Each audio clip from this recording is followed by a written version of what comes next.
Welcome in, everyone. Welcome in. 1 second, my camera's taking a break right now. Welcome in. I hope you guys are doing good today. I hope you guys are doing good. New week, new me. We are doing something different today. I was looking around because I was like, my camera games were doing fine. Like, I tried to play a game yesterday. It went well, but the game lasted 7 turns. And I wanted to like get back to Master 4 yesterday or something like that. And then I was like, yeah, let's do some games. I did one game that took me 30 minutes to do a 7-turn round against Snake Eyes. And I was like, oh, I'm Yu-Gi-Oh! Out for the day. Let's do something else. So today I thought like, let's go see what the builds of people are doing. And see if I'm missing a bit of URs from them. And I realize I have most of the URs I would need to craft this deck. So I'm really tempted to give it a try. I never do that. I rarely play the top meta deck. But Snake Eyes, Fiendsmith, Azamina, I'm lacking 2 URs. 2 of them. And I have the full deck. We could craft them and just like try it out, see how it goes. I'm not convinced about this build that I found. I might do some changes, but we're gonna start with the build as it is, not change anything and see how it goes. But I would like to change, like, they are running Caesar in the build. I would prefer to run a rank 4 Fire instead. But I understand why they are running it. We are just gonna have to decide if we want it or not. So, basically, without further ado, let's just go to the gameplay screen to show you what I'm cooking here. That is what I looked at. So, basically, you can see this is the build I found on, like, one of the top builds for Snake Eyes, Fiendsmith, Azamina. And as you can see, there's really not that many cards missing from this. There really is not that many cards missing. We're missing 2 of them, so I'm down to try it. We are missing 1 Bonfire, 1 of the Snake Eyes Diabellstar, and that's it. This build is more on the board breaker, but I can understand because it can grind for a long time, so it doesn't really need to stop you that much. It doesn't need to like stop you completely. The Dark Rulers are good into Snake Eyes. They're good into Azamina most of the time. Like, they're gonna be great. So I do like the idea of this build. The only thing, like I said, is probably this card that would go away. Like, I would probably change the Wave King Ice Caesar for, instead of this, I would probably put in Raging Phoenix.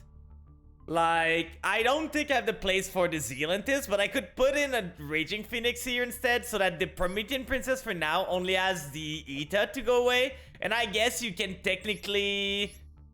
No, you cannot even go Diabellstar with this. So I guess you need to Deception the Promethean Princess. So there's some ways to get it off the field, but it's not amazing. I'm not convinced. I would like to have another way to remove it, but for now, like I said, we're gonna leave it as that, and we're gonna go with this today. But how is your week going, guys? Is your week going good? Your week... my week for now has been pretty good. I've been, like, doing a lot of works at work that went well. Like, it's slowly getting better. Like, there was some drama a bit about stuff, but we are getting better now. And it's going good, so I'm having a good time. Again, I'm dreading the wheel today, because I decided to do a bit of training again before stream, like when I went back home. So I'm already tired. I'm already tired from the training I did. So let's hope I didn't tire myself too much and that the training becomes impossible. Let's hope it's gonna be fine. But let's generate those 2. It's not gonna be too much. So what do we get? No Royal, sadly. No Royal there. We got a Glossy here, so that's cool and all, but we got 2 free pulls. That's not too bad. Let's try those out. Wait, is the Charmer for the other pack? Ooh, okay. I did not expect to get a free UR. Basically, our UR costed us like 20 UR dust there. Come on, show yourself. Boop, boop, boop. Trap hole, what a classic. Raid Raptor, Bloom Vulture. That's gonna be 10 UR dust. If I'm gonna be honest, that is gonna be 10 UR dust there. I do not care that much. But the other one, we have another one for Volcanic. Can we hit a 2-on-2? Can we hit? Oh, it was a bonfire in there. I see. It was a bonfire that got us this. But how's your guys' week looking right now? Do you have anything interesting happening? Anything cool in your future? So Rimfire and Grand Maju de Aiza. Pretty cool card. I never knew there was a Fire Hydra anywhere. Your opponent gonna target this card with card effect. You cannot specials on monster except Fire monster and exceeds monster that was used. Summon using this card. You can target one Easy Flame. Monster in your graveyard. Attached. That's interesting. I've never seen those cards played. I don't think they do much. I'm gonna be honest. I do not think they do much. But it's pretty cool. It is pretty cool. So we have the deck built. Today is gonna be the day. You can feel how I feel about this. This is the deck name here. But this should be a pretty good deck. Let's change the accessories before we go. So for Snake Eyes. Which one do we want? We can go for the more classic here. This one's pretty good. For the card back, I still love this one. This one is so cool looking. I could go for the team, like on Team Snake Eyes. I think it's gonna reveal a bit, but who cares? Who cares at this point? Let's just go full Snake Eyes with this. And for the mate, for the base, we're gonna go full speed today. So let's go with this. Then for the mate here, is there any mate that would fit this a bit more? We have the Ray that we are using. I guess we're kind of evil, so Jinzo works, right? We're kind of stumping down to the evil side here, so that kind of works. Instead of this, we're gonna go this. Instead of this, we're gonna go Deception, just to show what card we're using. I like to represent my deck a bit more. So let's go with this. Oh, we can start with a pull here. I think I'm gonna go for the pull. I want to see what I get. I want to see what I get here. Let's see if we can pull any of the alt art here. We're still lacking some alt arts, guys. We are still lacking some of them. Ooh, that's good. That's a good start. 2 packs with not royals, with like URs in them. Oh god, I cannot talk already. It's only been like 20 minutes. Gold Sark, it's cool. I didn't have a Gold Sark before, so that's a cool one to get. I needed it if I ever want to make Goaty again, so that's pretty nice. Please, please, a Ghost Bell. Ghost Bell or Ash. SP, I didn't need you. I didn't need you. You're cool and all. You're a very cool card. Oh, we get an upgrade? Okay, okay. We're starting today good. Is it a sign that my week's gonna be great? Please tell me that's a sign that my week's gonna be great. Okay, okay. Please. Baronne de Fleur. Not the one we're looking for. We still haven't found a Ghost Bell yet. We still have not found this elusive Ghost Bell, which is, I only want one. I only want one to be able to use it in my deck, like to have it for my collection. Welcome in, Dedecognito. Welcome in. We're stomping to the evil side. We're playing meta today. I want to see how different it feels to play a deck that is fully meta right now. Like, Camera's good and all. Don't get me wrong. Like, Camera is very good. But it is not Snake Eyes tier level. It is not Snake Eyes level. So I'm trying Snake Eyes today. I looked around on the internet and I saw that I was only missing 2 URs for the whole Snake Eyes deck. So I was like, well, why not, right? We can try it. I have the material for it, so might as well. Draco slap ya. Welcome in, Tony. Welcome in. I hope you're doing good. I hope you're doing good today. How's your guys' week starting so far? Double hooking. Oh yes, that's with the fish, the infernal fish or something. I think this fish was used in some combo sometime, right? I don't remember. So, enemy controller, a classic. I don't like this card. I do not like this card at all. Do you guys, any of you guys play TCG? Because there's a lot of prediction. There's a lot of prediction for the ban list. People are saying it's probably gonna come in at the Vegas YCS, because like it's gonna be in mid-March, and it would make sense if they're starting to make it as like a YCS event thing. But I don't know what they're gonna put in there. Like, there's a lot of hit that I would like to see, but I don't think Konami are gonna do them. Oh, we don't have enough. We need to buy this card protector. It's really good. Engraver I don't care too much about. The Ghost Bell was the only UR I received when I did a 10-pack of this. That's the only one I want. That's literally the only one I want. Can I get your luck, please? Like, I'm trading my URs for this. I had food poisoning, so couldn't go to work today and solo queued rivals. Oh, did you win? Did you win? So yeah, today the deck we're playing is not the All-Star Chimera. We played it a bit.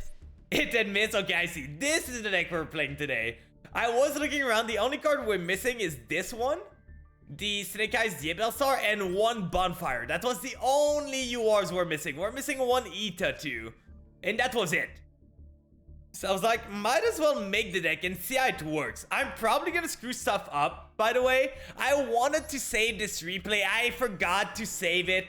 This was a replay that took 6 turns to beat against Snake Eyes, and it took like 30 minutes to play.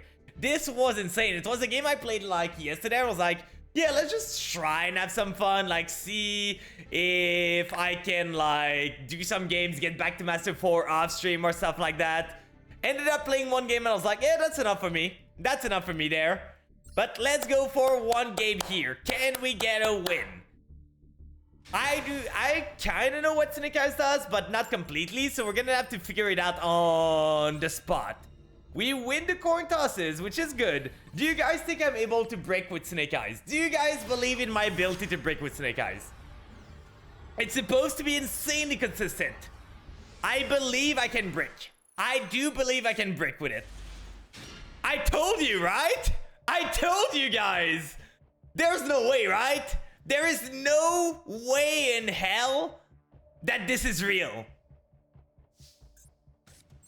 Like, I told you I can break with Snake Eyes. We still win! Yippee! Oh my god. Snake Eyes is Cold Servant Turbo. Okay, that was great. That was great. If people are gonna just surrender when I play the field spell and nothing else. Like, the guy was winning. I had no play. Like, I want to reread a card, but I had no play there. Like, I can set this. I can play this card. Well, this card is you can target on fire monster in your graveyard, except place it in face up in its owner. And if you do special, so yeah, I had no play at all. I literally had no play there. The guy really should have played it out, because I couldn't do anything. Well, I guess I'm gonna take the win. I'm gonna take the free win. I'm not gonna say no to a free win there. People are so pissed about the Snake Eyes. We win a second one. We win a second coin toss. Maybe it took me to turn to the evil side to get the lucky chance of the coin tosses. Because for now, today it's starting great. We got 3 URs when our 10 pole.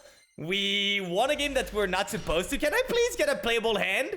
Like, it's insane, right? I'm supposed to play the most, like, consistent deck ever. And I'm not drawing anything. Like, where's my starters? Where is my starters there, please? I have so many of them. Can I draw one of them, please?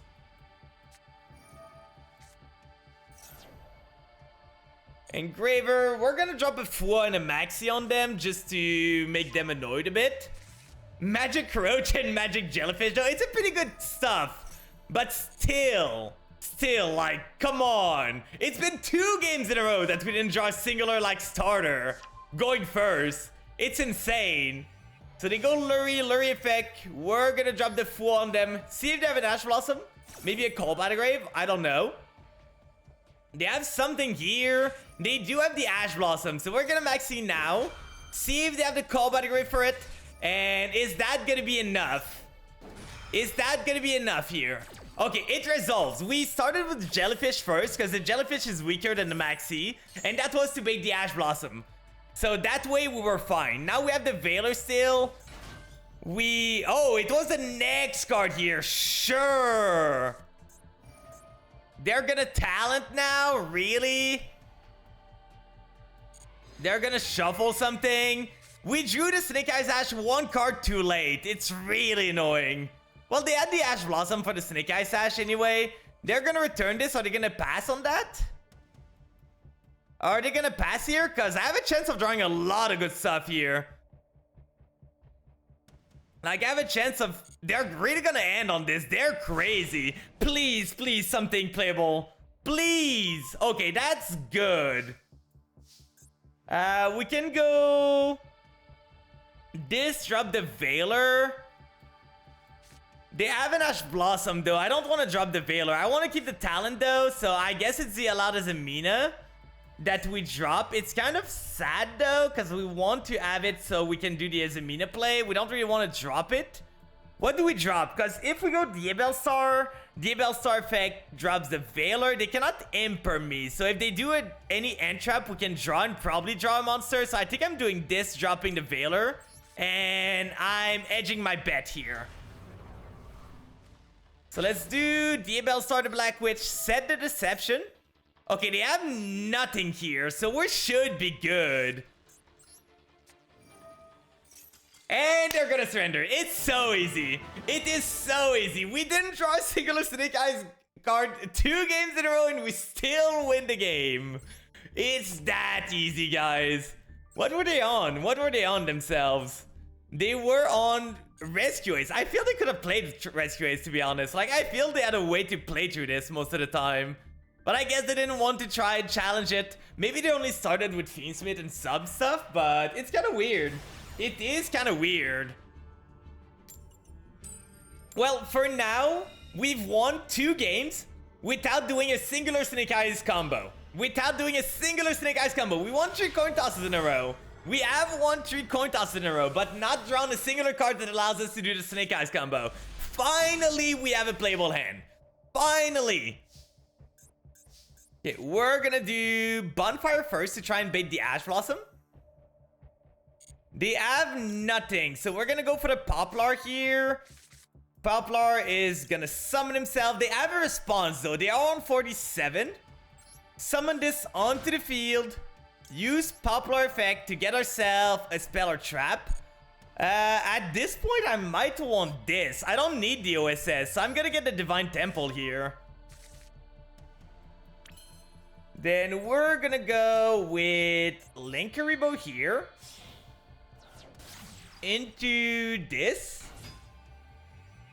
Poplar effect is gonna set himself into the back row.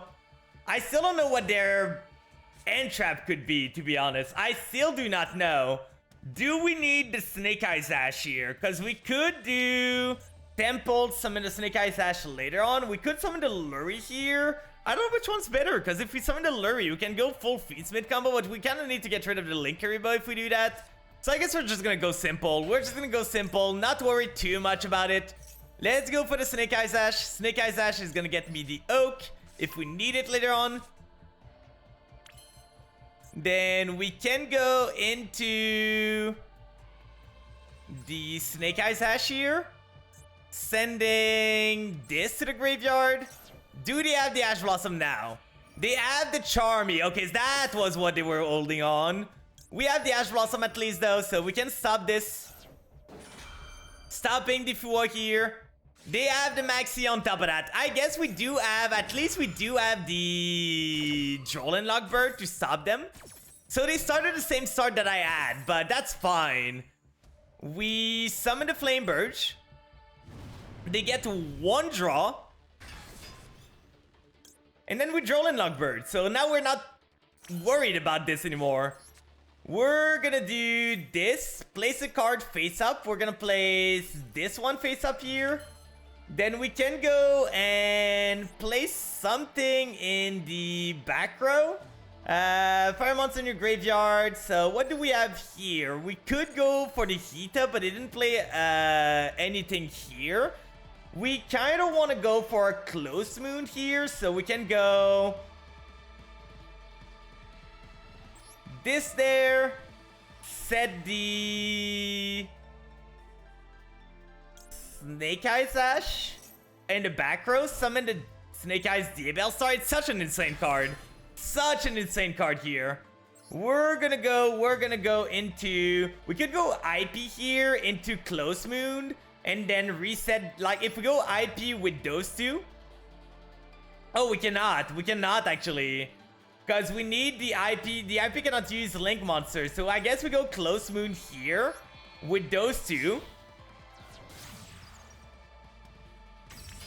Then from there, we go Requiem into Engraver, into Sequence, into Promethean Princess, revive the Snake Eyes Ash, so that's gonna be fine. This year, then from there, we add the Requiem in the graveyard. We can go for the Sequence now with those two, getting 2 bodies on the field so we can make the IP. So this, oh wait, can we not use... Oh, we don't have 2 level 1s. That's stupid of me. That's really stupid of me. We're gonna go. We have this. Yeah, I'm making misplays there. We're gonna fusion summon with those 2 into this guy using this, into Fiendsmith Lacrima. And then from there, we're gonna go Fiendsmith Lacrima, gonna go here to special summon it, but I screwed up for sure. I for sure screwed up. I'm not the most well versed into this deck, so I'm gonna make mistake from time to time, guys. You gotta understand. If we go this, we can summon the Flamberge again, but does that do anything? Like, we make Promethean Princess here, summon the Flamberge, that doesn't do much. We can make IP into Promethean Princess, into Flamberge, summon into Hita, and then that's fine. Is that good enough, though? We could just make an Apo here. Like, Apo with this, and then... It's either we make IP with those 2, and then we make, like, Promethean Princess that just needs to affect monsters. And then revive the Flamberge, and Flamberge reset the IP to get myself going there. I kind of want to try this line. It's probably not the right play, but I kind of want to try it. We're going to limit test right now and see how it goes. So we can do Lacrima here. Lacrima's going to return the Engraver, deal some damage, because why not? Then we're going to do Promethean Princess, because for some reason she is not once per turn. She's not locked to a fire monster at least to be used. I don't understand this still. Like, why do you not need a fire monster to be able to use the Promethean Princess? Like, you should at least need one of them. And then we can go for the Flamberge, reset this in the back row. And then, do I have 2 level 1s? I do not. So we're just gonna go Hita here. It's not great. It's really not great. I really should not have reset the Snake Eyes Ash here. I should have said something else. I should have said the Ash Blossom. That was kind of my bad. But we have the Divine Temple. We can go into an Apo. But yeah, that was kind of me fumbling all over. They are on Resonator. Okay, so if they do this, I guess I'm just using the Temple and summoning the IP here just to have it on field, but it's not great. It's really not great. All because I said this Snake Eyes Ash. Well, I live and learn. We can go Prom Princess from this, pop this and this. Make sure they don't have, but if we do that, I guess we do need, like, we're not gonna be able to use our IP anytime. Because the IP only goes into SP. It's either we want to go into SP here. If we go into SP Lone Knight, we can banish something and have more interruption. I think it's better than the Promethean Princess, to be honest.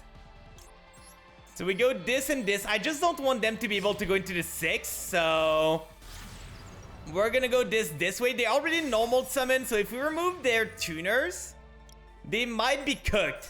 Like, this deck doesn't do much if they don't have a Resonator on the field. Okay, they have the Crimson Gaia. That's kind of scary. Can add a Red Dragon Arcane or card that mentioned it from your deck to your graveyard. For now, that's fine. They're gonna add a Red Dragon Arcane. But yeah, I screwed up this for sure. Who knew that this deck had more than just click buttons? Okay, they go for this. That's fine. And they surrender. We still are lossless, even though I fumbled this completely. Like, this deck is so forgiving. So forgiving. It's insane how much you can make mistake and still end up with a board that does something. Like, it's crazy how much you can make mistake. I did every single mistake I could do there. I literally did every single mistake I could do. And I still ended up winning that one. Finally, we don't win a coin toss. Now let's see what we do on the draw. Our deck is very good at going second though, because we have Dark Ruler, we have 3 Fua, we have 2 Maxi. So we have a lot of cards to play going second. We just went first all the time. Okay, now that we go second, we have the callback at least, but no end traps other than this. So the guy's on 60. Let's hope he didn't draw Ash or callback. And that we're fine. Hero, I did not expect this. Okay, they go for Stratos. That's to be expected here. Our hand is fine. It's not great. I would like to not draw a lot as Amina all the time, please. Like, I've drawn it so many times. So many times. It's a 1 of in 44. It's a 1 of in 44 there. They're gonna go Forest. Forest is gonna try and special summon. Now is the time to try and Maxi. If they have the Ash Blossom, so be it. They're on 60. Okay, it resolves. So we should be fine. We should be fine here. Because now they don't have the Evil Fan Black Engraver effect response. Well, I was already doing that. Oh, and we draw the track for sure. For sure we draw the track. Do we want to play to the Maxi? Talent? Sure. Look at my hand. Look at my hand. See how screwed you are. Like, there's no good hit there. There is no singular good hit for him. He just sees that he cannot compete. Because if he goes into the Maxi, I just draw more stuff. If he stops here, I have enough to just kill him. And there it is. That's what I meant. This deck is so easy. God, why was I not playing this before? It's so easy. It's kind of too easy at this point. It's kind of like taking, like, candy from a kid, to be honest. Mugcuttable, okay, you win. Yeah, that's literally it is. Like, the guy looks at my hand, he's like, bonfire, okay. Call by in case he has something, okay. Engraver, okay. Track, please stop. Like, what am I supposed to do? And then he's into Max E, so if he extend, I just draw more stuff to win. God, this deck is stupid. They really need to do something about this. They really need to do. We haven't even done the Beatrice plays. We haven't even done the Beatrice plays yet. Like, even if they hit Beatrice, this deck is gonna be crazy. This deck is still gonna be crazy. Like, this deck is wild how much it can do. It shouldn't be legal to be able to do that. And think about it, there's so many restrictions on the cards. Okay, we drew the 4 there, so we should win. Double call by. This hand's not great, but screw Beatrice and Ash. That is true. That is very true. Let's go for a 4 here. See if it resolves. If it does not, we're kind of screwed. Okay, they have something for this. Okay, nothing here. So we know they're on Kashtira, so we're gonna make them work for it. The thing is, our hand is pretty bad right now. We are protected. We just need to draw one of our starters and we're good. But the problem is, we don't have one right now. So a bonfire, an engraver, a lot of cards do it for us. Engraver kind of doesn't do it, to be honest, because we need more. Okay, so they do this. Oh yeah, true. Fu only does from the extra deck. I'm stupid there. I forgot about that. If pure talent clears, yeah. So they are on Kashtira. I don't know if it's just Kashtira Snake Eyes. They might be on Kashtira Snake Eyes. Do they get the bird here? They probably get the bird, right? Getting bird, and then from bird they get themselves. They get themselves here. Or they don't get themselves anything. It took them forever to get the bird. It took them forever to get the bird. So, welcome in, Mana Seeker. We turned to evil today, but the deck's not cooperating that much. Like, we haven't drawn Diabell Star once in our opening end. We've drawn so many doubles already. Like, it's insane that I'm able to break with Snake Eyes. It's insane that I'm able to break with Snake Eyes here. Like, how is this possible? The guy's really taking forever to do his plays. He's taking forever here. Can you do something? There you go. Took you a while. It took him like 40 seconds to just think, oh yeah, the bird's in my hand. Do I want to play it? Do I not? It's hard to tell. End phase on this. Okay, so they're gonna hand on this. Please, a playable card. Please. That is not a playable card. Sure.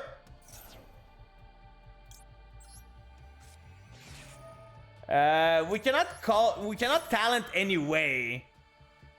So that's a problem. I wanted to activate a talent, but we cannot even use it. So I guess it didn't matter for me to call by this. I should have kept it. Because yeah, talent's not even live because they did it in draw phase. So that didn't do anything. Playing meta and being toxic streamer is gone. Well, I'm trying it because I saw there was only like 2 URs left, but the deck is really not helping me right now. Like, we drew the one of Flameburge, we drew the one of Diabell Star, and we just lose here. We just straight up lose. Well, we have the call by. We should have kept the call by, I guess, because that would have allowed us to call by 2 of their cards. I just on goof. I was like, oh yeah, I'm gonna call by the Maxi and just get myself going from there. Okay, so they go this. We're gonna call by. They don't have another T element in the end, so we can just call by this. They can shuffle it away if they want, but they still don't get the fusion. So there's that.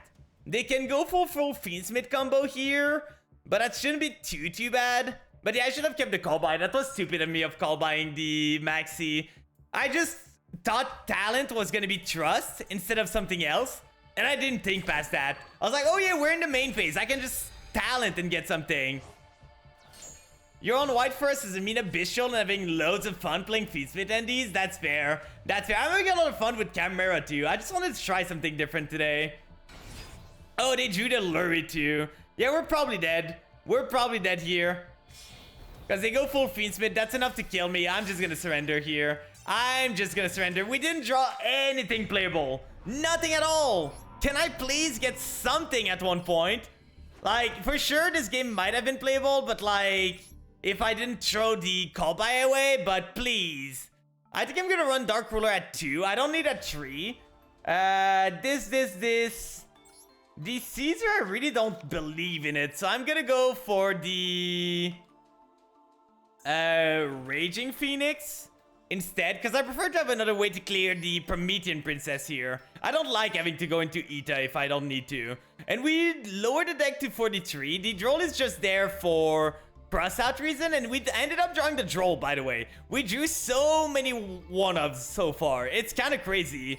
Like, we didn't draw Diabell Star once in our opening hand yet. We didn't draw Deception once in our opening hand yet. Like, that's insane. Can I please get something?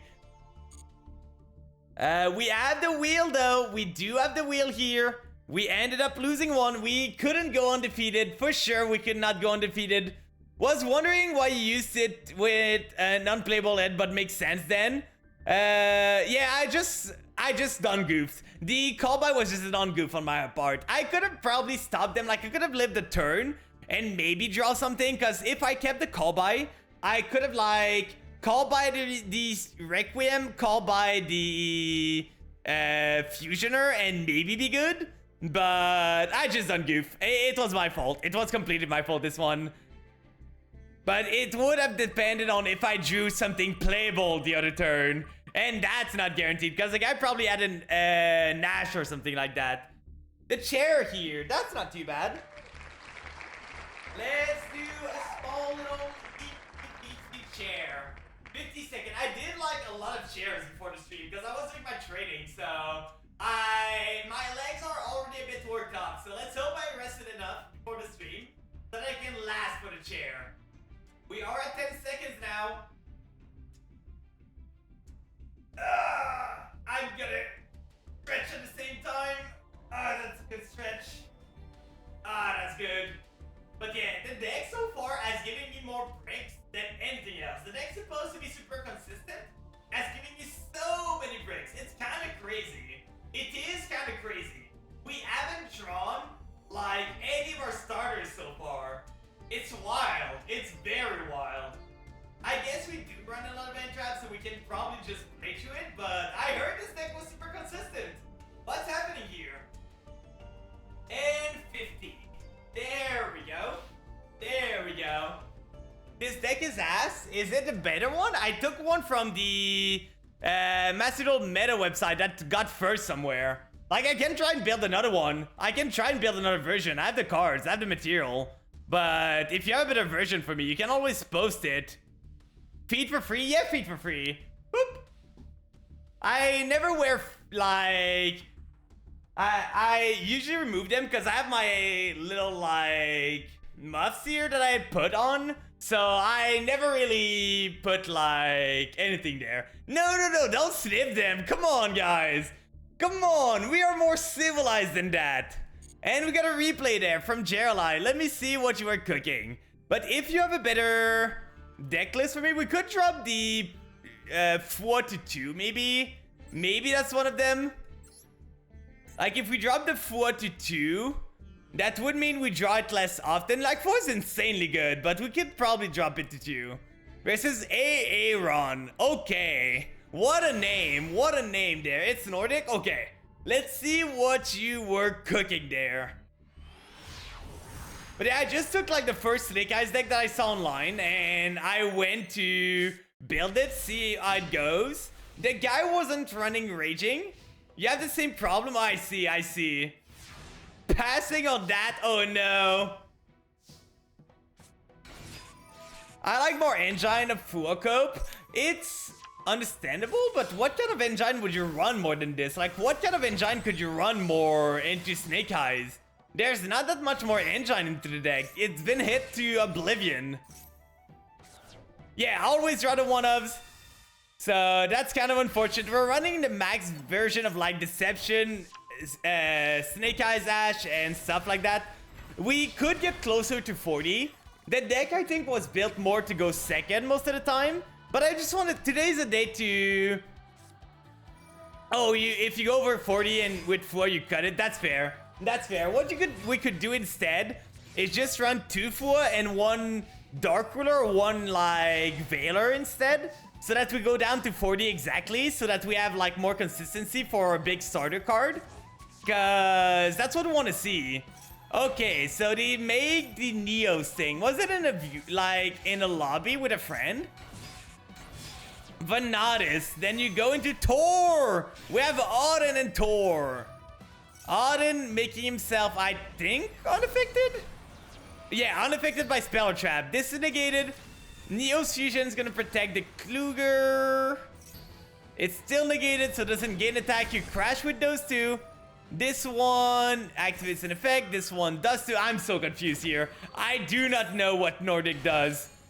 I do not know at all. Oh, they go for the Neo Wiseman. That's pretty cool. Revive the Tor. He's back. They never die. They never die. Okay, so what does this thing do? If you control, you can negate the face up. Okay, so you negated this so they don't get... It's not permanent though. You're gonna cross out? Oh, you can cross out your own card to return them afterward? That's kind of funny. Or is it just because of BM? Nordic summons a subpar boss monster. They really are. Like, the effect sounds crazy, but when you see that none of the effects are quick effect, you're like, okay, what am I supposed to do with this? That's just a 4K beater. Like, it doesn't do anything. It's not a quick effect there. What am I supposed to do? Okay, but let's see here. If we change, like, remove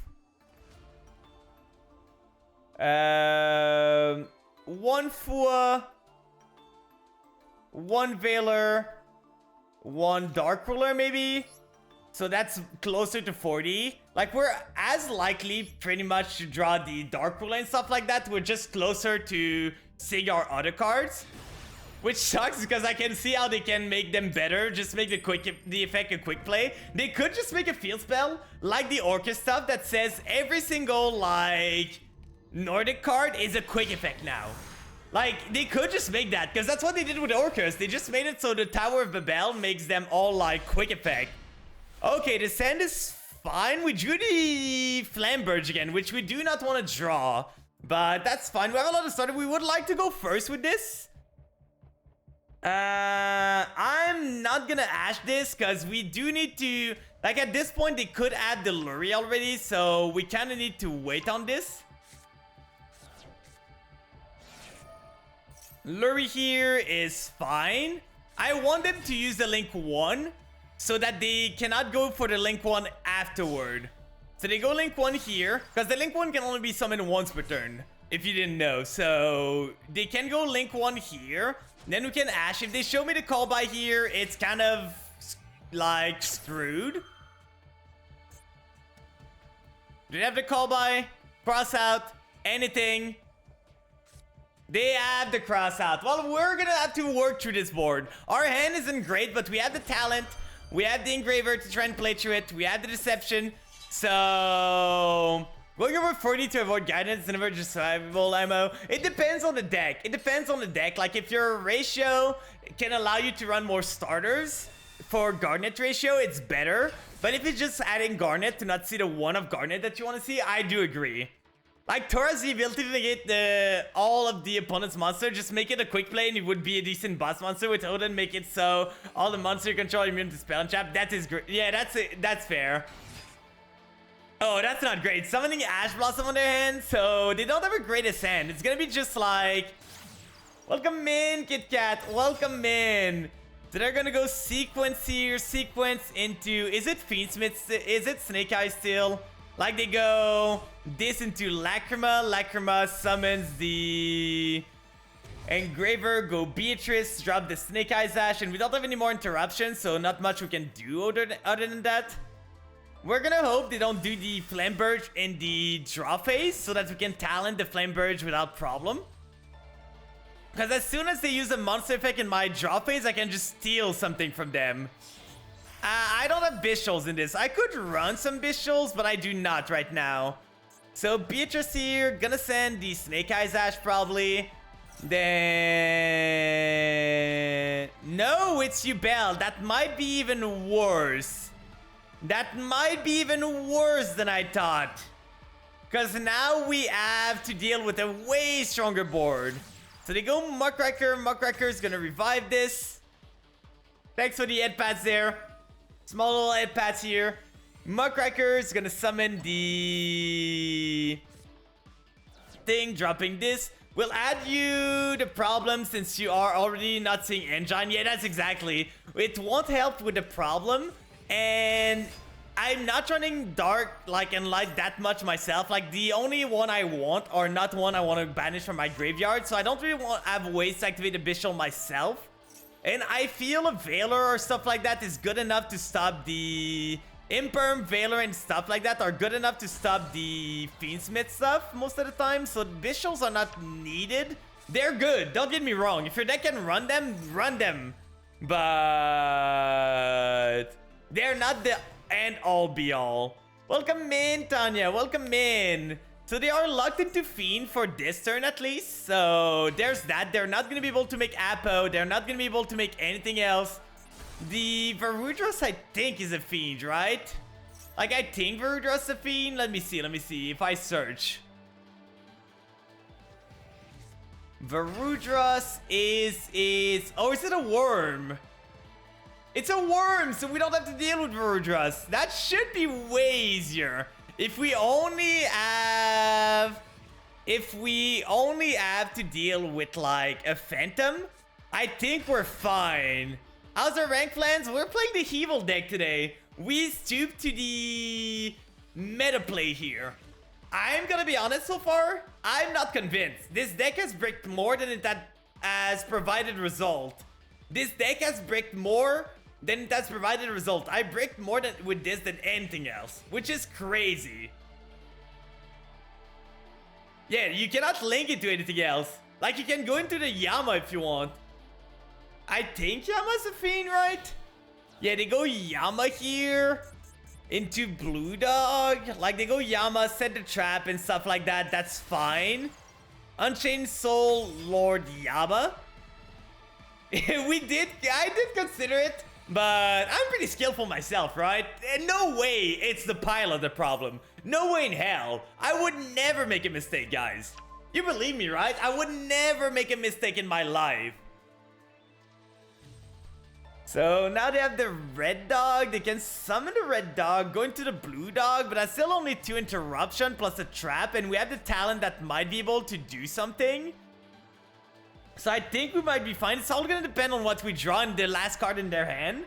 But let's see here. We do have a replay coming up, so I'm going to keep in mind this so I don't forget. We went back to even here. So they're gonna go Engraver. I guess it's just to pop the Engraver here.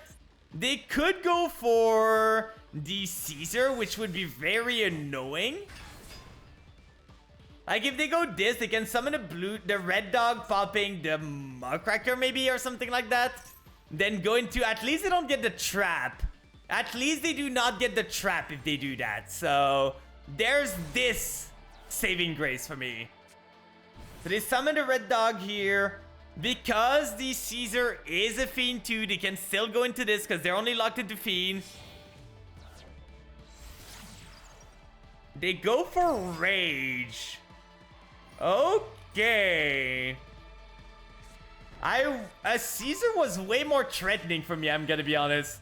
A Caesar was way more threatening. Oh, they're gonna revive another Yubel. Why did you not do that before? You could have kept your Yama or stuff like that and just do stuff. Wait, they're gonna summon the Lotus? Sure. Sure. Please, good card. That's not really what I want, but that can check the Phantom here. I think, right? No. That wouldn't check the Phantom. But we're gonna try with Engraver first to try and bait out the Phantom. So if we bait out the Phantom, they're not gonna take the bait. That's crazy. That is very crazy there. We're gonna go for track then. We are gonna go for track. Track is gonna add this to our hand and then send it to the graveyard. I don't really know what they're doing right now. Then Lurie activates summoning himself. Do they want to use the Phantom now? Or do they not? I guess they want to wait for the Link one. They could go Blue Dog here if they want to, but if they do, they lose access to their trap and then I can just talent steal the Phantom and I'm good. Like, if they do that, they lose. Because Phantom only triggers on monster effects, so... They're really thinking about it. They really are thinking about it here. Do you want to use your Blue Dog now? We're gonna go Requiem here. Requiem effect. Want to do anything? No! Why? Easy letting me do all of this. I don't understand. Like, what is he doing? Abyssal here, sure. Sure, I don't think that's the best Abyssal you could do, but fine. That was your big ace in the hole. Like, stopping me from being able to get the pop on Engraver. That really was your best play? Really? Well, now we're gonna go talent. Take control.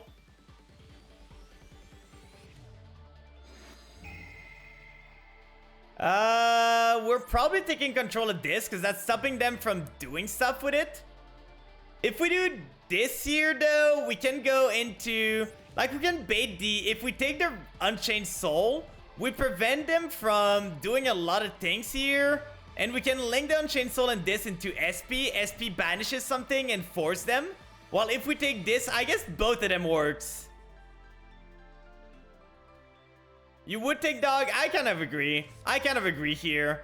So we take the dog here. We can go... So they have one monster negate at this point. Oh, we can even go Promethean Princess. That's so funny. That is so funny. I kind of want to go SP though. If we go SP Lone Light here, we can go banish something and then tag out afterward. Like banish this afterwards. So they don't have anything here. And then we can ash the other stuff. We won't be able to kill, but that should be fine enough. We removed their blue dogs too, so we cannot do damage, but that's fine. That's completely fine. We go SP Lone Knight here. SP is gonna target this. Then they probably go Phantom. Want to force the Phantom, basically. Then they go Phantom here. Then we can do...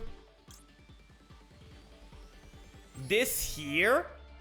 Target this, target that. Remove the Samsara Lotus. Just to make it so they cannot, like, negate anything. Then this is stop. They send the Yubel. I think it will trigger here.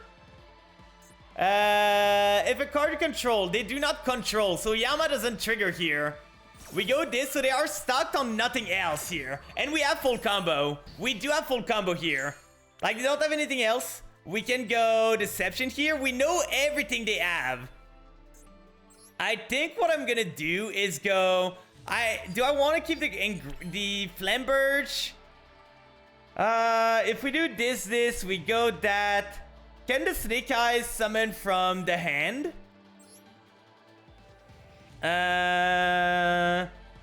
Special summon from your hand or deck. So I kind of don't want to do that. Instead, we're gonna do Engraver here.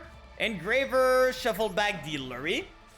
Get ourselves the Engraver on the field. And then we're gonna just Deception the Engraver away and we should be fine. So we pop the Engraver here. Get the Alada Zamina. We're gonna go more Gina here. They don't have another Bestial, so they cannot stop this anyway. We're gonna go this one. Send this here. Summon this in its place. And now we do full combo. Effect. Gonna get myself the... We could just get more draws too. I kind of like this, to be honest. Like, we go... Wanted, like... We can res him? Oh yeah, with Promethean Princess. I guess you're right. I guess you are right here. We go Diabell Star here. We could do... Oh wait, we can still do... We won't have an Engraver though, so that doesn't really work. But I guess we could do this, send the Flamberge. Yeah, we do this here, send the Flamberge, send the OSS. OSS, how it feels to be the bad guy. It feels kind of great, to be honest. I'm gonna be honest with this. It kind of feels great. OSS here, then we're gonna go... What do we have engraved? Oh, it's this, yeah. We're gonna go OSS first. OSS sending this. I gotta go a bit faster now, but we can go Snake Eyes Ash. Then Snake Eyes Ash gets ourselves the Poplar. Poplar summon Evil Flan Arc. Well, I still love my camera. I'm still not gonna stop camera, but it's still a pretty good deck. We can go this, get the Snake Eyes Temple. We can get this here. Place a face-up card. I think I'm gonna place this here. And now I can do like Linkuriboh with this one here. Then I have one. If I do this and this, I keep those two. I can revive the Flamberge here. Do I have enough? I guess I put the Ash in the back row. Or I could just put the Flamberge here and just send it with the Snake Eyes Ash. Because we can do this. Send this one here. Then get ourselves the Oak. And then we revive 2 monsters and we're good. I need to go faster, but I'm learning the deck. You guys, I'm going to be learning the deck. So I'm going to run the timer down a bit just to learn it. But it was insane. Like, we were able to make it through a lot. Like, this deck is crazy strong. Insanely strong there. I still cannot believe we're able to do all this. It's wild. Oh, yeah, I forgot. I'm sorry. We are going to go for the replays afterward. Thank you so much, Morgat. You hate us. I'm sorry. I'm sorry. I'm just forgetful. I forget everything. Like, I think I told the story before, but I'm going to... One time, I left my house. Like, I left my house a bit. And I ended up going to my car and being like, did I lock the door? I got back to my door, made sure I locked it. I go to my car, I exit the entry, and I'm like, wait, did I lock the door? And then I just went back and forth all the time. Yeah, I forgot, Tanya. I'm sorry. I'm gonna go right after. Do I have a post-it right here or something like that? Can I write something on? I have my replay sheet. I'm putting my replay sheet here so I know it's gonna happen. Salad is Ending Giant, to be honest. I just forgot. Yeah, the biggest Salad and board is incoming. Did they call bar anything? No, they didn't even. Oh, they're gonna be so pissed. But there you go, Morgot. Aura. I hope you like it, you degenerate. But let's see what they can do here. We're on 3 summon there, guys. We are on 3 summon. So they might be able to do something. It feels so weird to do the Auras with like not a video remodel.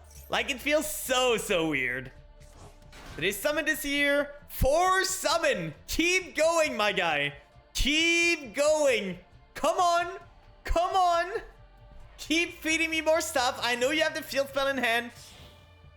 Okay, they're gonna go for the Promethean Princess here. Oh, the Imperm is great here. They try and revive. Do ASMR until they're gone.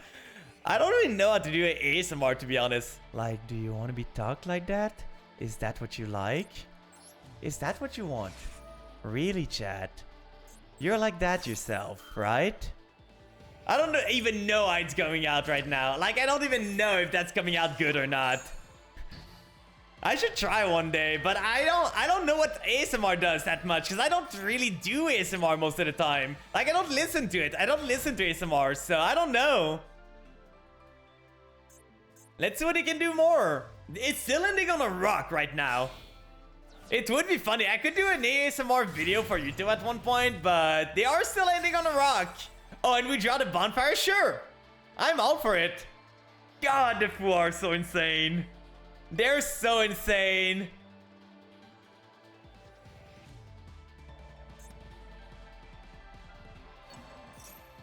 I'm letting him go there. I'm letting him go. They're gonna summon this on my side. They're gonna go Prom Princess, but I already used the effect of Prom Princess, so I'm not too worried about this. They go Princess. Princess gonna pop both of them. Do you guys watch a lot of ASMR yourself, or like do you not often? Oh, they're gonna use the Bailings. They probably should have popped this, right? Because they could have like revived it anyway. So what was the point of protecting it here? Like, what was the point of that? Any reason at all? Not seriously, no. That's fair. So they go for another Raging Phoenix. Oh, I see. That's kind of smart. That is kind of smart, to be honest. So now they get their trap card, or they get anything they want. They relinked a very weird way. But it doesn't matter, because they're gonna need, like, they had the field spell too. Why did they do that? Like, they had the field spell. They didn't need to do that all the time. Set 2. Set 3. Set 4. Anamain, I'm gonna rock your world. I'm sorry, my guy. We're rocking you today. Sure. Maximi for one. You went through pretty much everything at this point. I don't think there's anything you can summon that, like, does anything here. We summon a big rock, and that should be it. Like, we have so much gas in the tank. Oh, we do summon 2, so they do draw 2. But at least it's not a maxi on my turn. So we're fine on that. Like, there's no maxi on my turn now, so we're good. They don't have a fire monster for Prom Princess. They don't have anything. We have a call by and a cross out. Drew the droll, so the cross out cannot droll anymore. So that's kind of annoying. Oh, goes and match. That's fun. So it's just a floodgate guy. Yippee! Oh, it's just a floodgate guy. We love to see it, right? We love to see this. Oh, really? Even more. You're so good at the game, my guy. You are so good at the game. God, it's pure skill there. He might win because he went first drawing 3 one-ofs.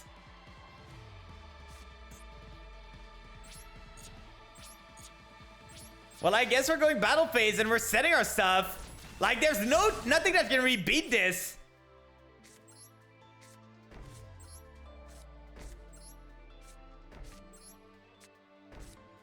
Set everything.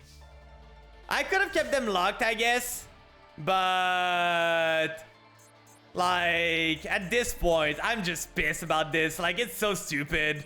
It's so stupid. Okay, they go for the Weasel here. Sure. Weasel set himself. They have the Roar there. Yeah, you came into stun there. That's really rough. The guy went first and drew 3 of his stun card. He drew 3 of them. Maybe he drew 2 of them from the Max E. Because we will never know. Well, he did drew 2 of them with the Max E. So he goes into the Balinks. Then afterwards, he... Can he do anything? Like, he floodgated himself. He literally floodgated himself because he can only control one type of monster. And he cannot summon other attributes, so... Oh, he didn't set after Maxi, I see. We have the Ash here, that's fine and all. We can start with the Bonfire.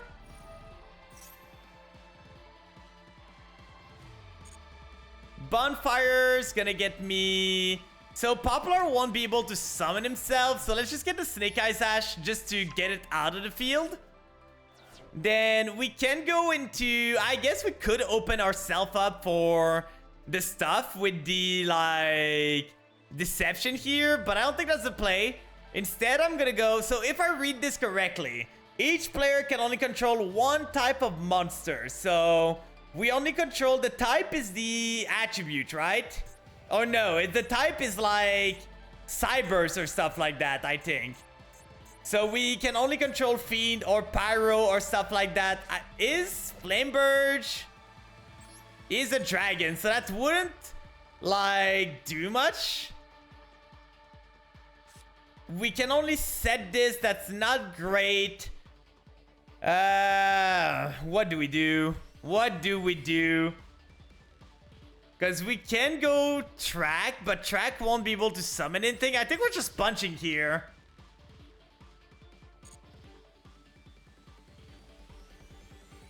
Like, did they draw the Rage?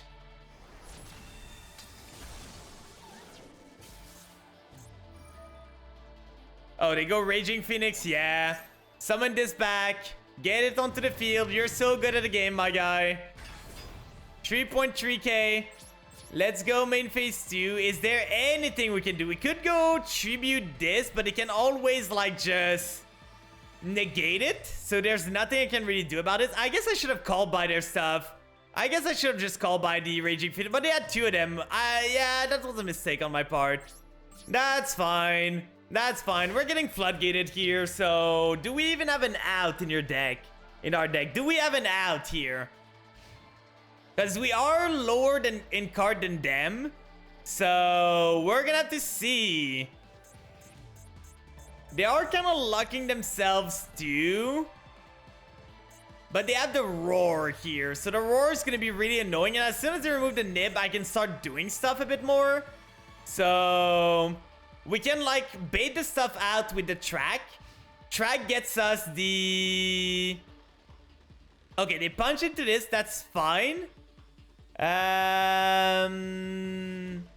It's permanent again attack, so it doesn't do much if we negate it now.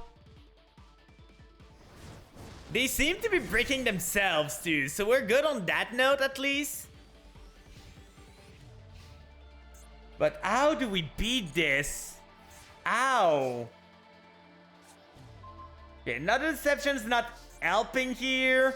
Let's see. Let's go for Track first. If they want to negate this with the Roar, be my guess. Be my guess at this point. Are you gonna negate? Oh, they're gonna Maxi. We're gonna Ash this, and if they Roar the Ash Blossom, we're gonna cross out the Ash. No, we cannot cross out the Roar. But at least we still have the Maxi here, so we're fine on that note. They still have the Roar on field, so gotta keep that in mind. Gotta keep that in mind, guys. They still have Roar, so we are not out of the wood yet. We can go for the Lurie. Lurie's gonna try and summon himself. Do they use the Roar now? Summon the Lurie onto the field. If only Engraver could deal with, like, back row card, that would be very great. We are gonna keep our call by for the princess in the graveyard when she tries and pop. Not yet, though. They don't want to use it now. Oh, they have the Ash too? Well, we have a cross out here, so there's that. We just basically want them to use the Roar. But they do Maxi Ash here. That's crazy. They're gonna use Roar. Do we want to use a call by here? Oh, we cannot even because that's a counter trap. So, okay, that's negated. We don't know what our final back row is. So now the question is, do we go for the Snake Eyes Ash? If we go for Snake Eyes Ash, we don't run Subversion.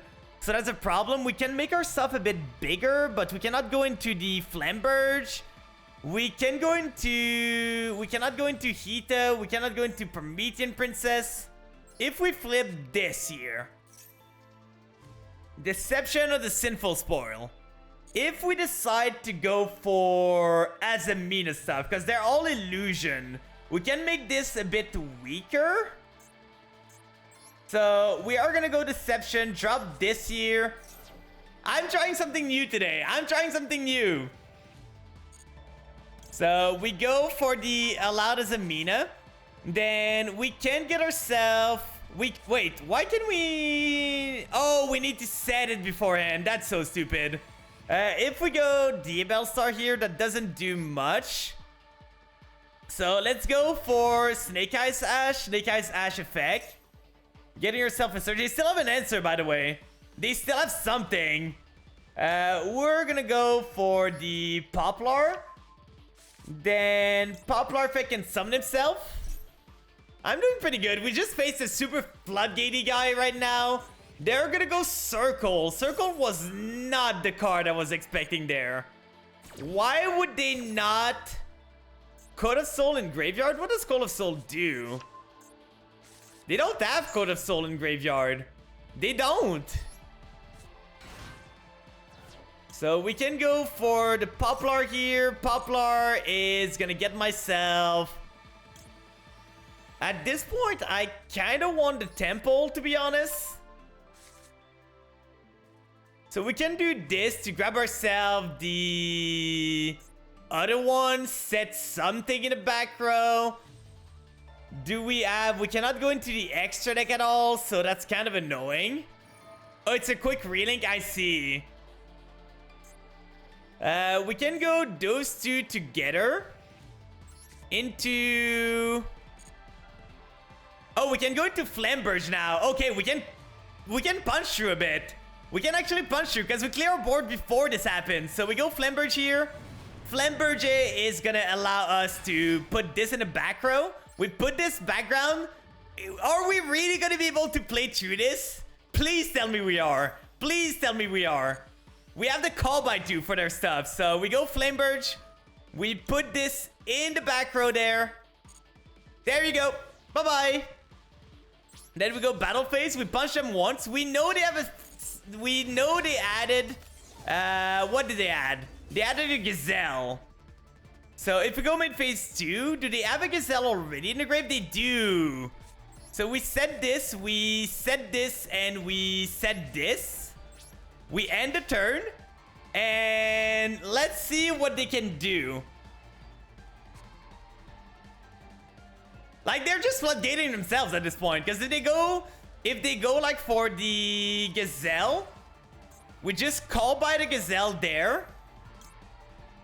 I'm gonna call by the Gazelle. They might be able to go into Promethean Princess, but I don't want them to be able to do anything here. Like, did they went through all of their Bailings? I don't know. I don't think they did. So with the Bailings, they might be able to extend a bit more, but I don't think they can. Please tell me that's enough. Please tell me that's enough. Come on, you don't have anything else. Oh, they can battle here. That's fair. That is fair. They still take a bit amount of damage. So they punch into this. They go to 1000. Oh, are they gonna destroy? Oh, they don't take damage here? Yeah, that's fair. So they go this year, summon the guy again. Second time we've seen this guy. 4.2k there. He's a bit bigger. Main phase 2. He cannot punch though. So we should be good. We can just put this in the back row. No, we cannot. Wait, can we? I don't remember the ruling on Flamberge. I do not remember the ruling on Flamberge, I'm gonna be honest. So I don't know if we can put this in the back row. No? If we go there, place a face-up card. That's not a dragon, sadly. We're gonna place this here. Why can we not? Oh, I see why we cannot. From this here, we could tribute set this, but it doesn't do much. If we go Deception, Deception cannot activate itself, so that doesn't do anything. So they're just stalling now. Yeah, no, we cannot, because we filled our own stuff, so we cannot do that. How do we do this then? Because they had to draw a spell card, right? For sure. If we do this here, we can go into... Do we have the Engraver Engrave? We do not.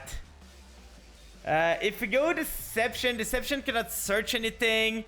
We can Tribute Set over this. Then go Alauda Zemina. Get ourselves the Snake Eye stuff. Reset this in the back row and resummon it on their turn, maybe? But that doesn't seem great. If we tribute set this, I just want to get into a position where I can send their card to the graveyard. But they have the princess already. So I think we're just putting this in defense and passing the turn. Because the guy's so fun to play against. This guy's so fun to play against. Like, God, is it a fun game, right? We're having so much fun here. So much fun. Not playing the game at all. Like, not playing anything. Literally just sitting on back row. If we could get the Engraver in the graveyard, we could revive it. Okay, they're gonna punch into the Flamberge. That's fine. We don't have 2 level 1, sadly, in the graveyard that can revive, so there's no effect here. We can still wall up, like, almost infinitely there. A Nimperm here could be pretty good. Oh, wait. Why can we... Oh, we don't have the space for this? I see. Let's go for Alauda Zemina here. Alauda Zemina is going to get us the Murcielago.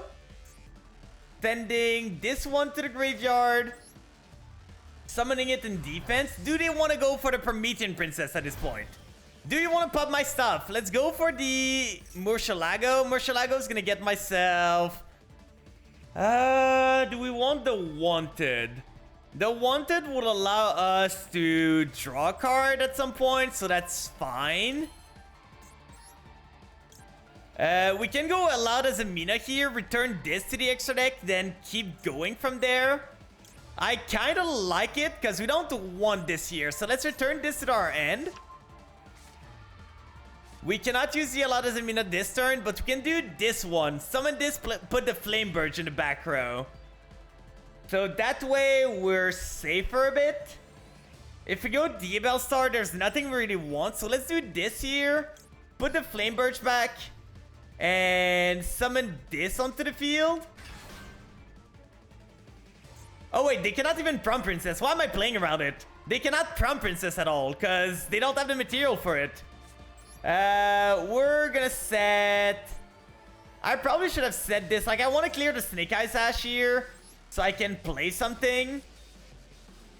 This. Alauda Zemina can do the same play next turn, so that's fine. Do we want this or the Imperm? I do prefer the Imperm here, so let's just pass. We're gonna find something one day. We are gonna find something one day, guys. Do not worry about it. Come on, come on. We just need this back row to be removed. Okay, they're gonna go battle phase here. Really? You're just gonna punch over and over?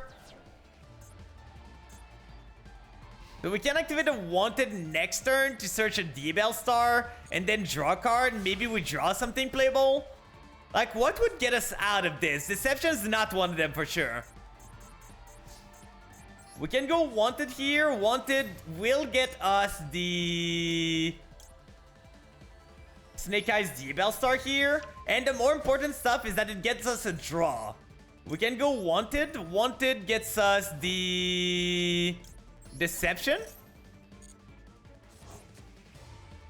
We add this. I guess we want to go for this, sending this little guy. I don't want him there anymore. So we send this here. We just need to find, basically our out now is to find an Imperm that we can put in this column. So that we can negate the Floodgate there and be fine. So let's set this here. If we go flip this, that doesn't really do much. We don't have anything that can do stuff here. I guess the Engraver would do stuff itself too. So I'm kind of down to set the Engraver, because the next turn we can play with the Engraver. So we're gonna tribute set the Engraver. I know it's crazy, guys. I know it is crazy. But it is what we need to do. It's turn 12. The guy's not done anything. He has not done anything. So now we just need to be able to get the Engraver in the graveyard. We do have the Fiend, so as soon as he battles, we can just send it to the graveyard, and he shouldn't have anything else that he can do. Pop this, that's fine. I think we're gonna be able to place the Requiem, right? If I remember correctly. Dark Ruler no more, won't do much. We don't really want to use it here. So why can, oh yeah, we cannot use this. I was wondering, why can we not use this? If we go for the Snake Eyes OSS into this, we can get 2 bodies on the field again, but that's not great. So instead, we're gonna go Engraver. Engraver returns the Lurie.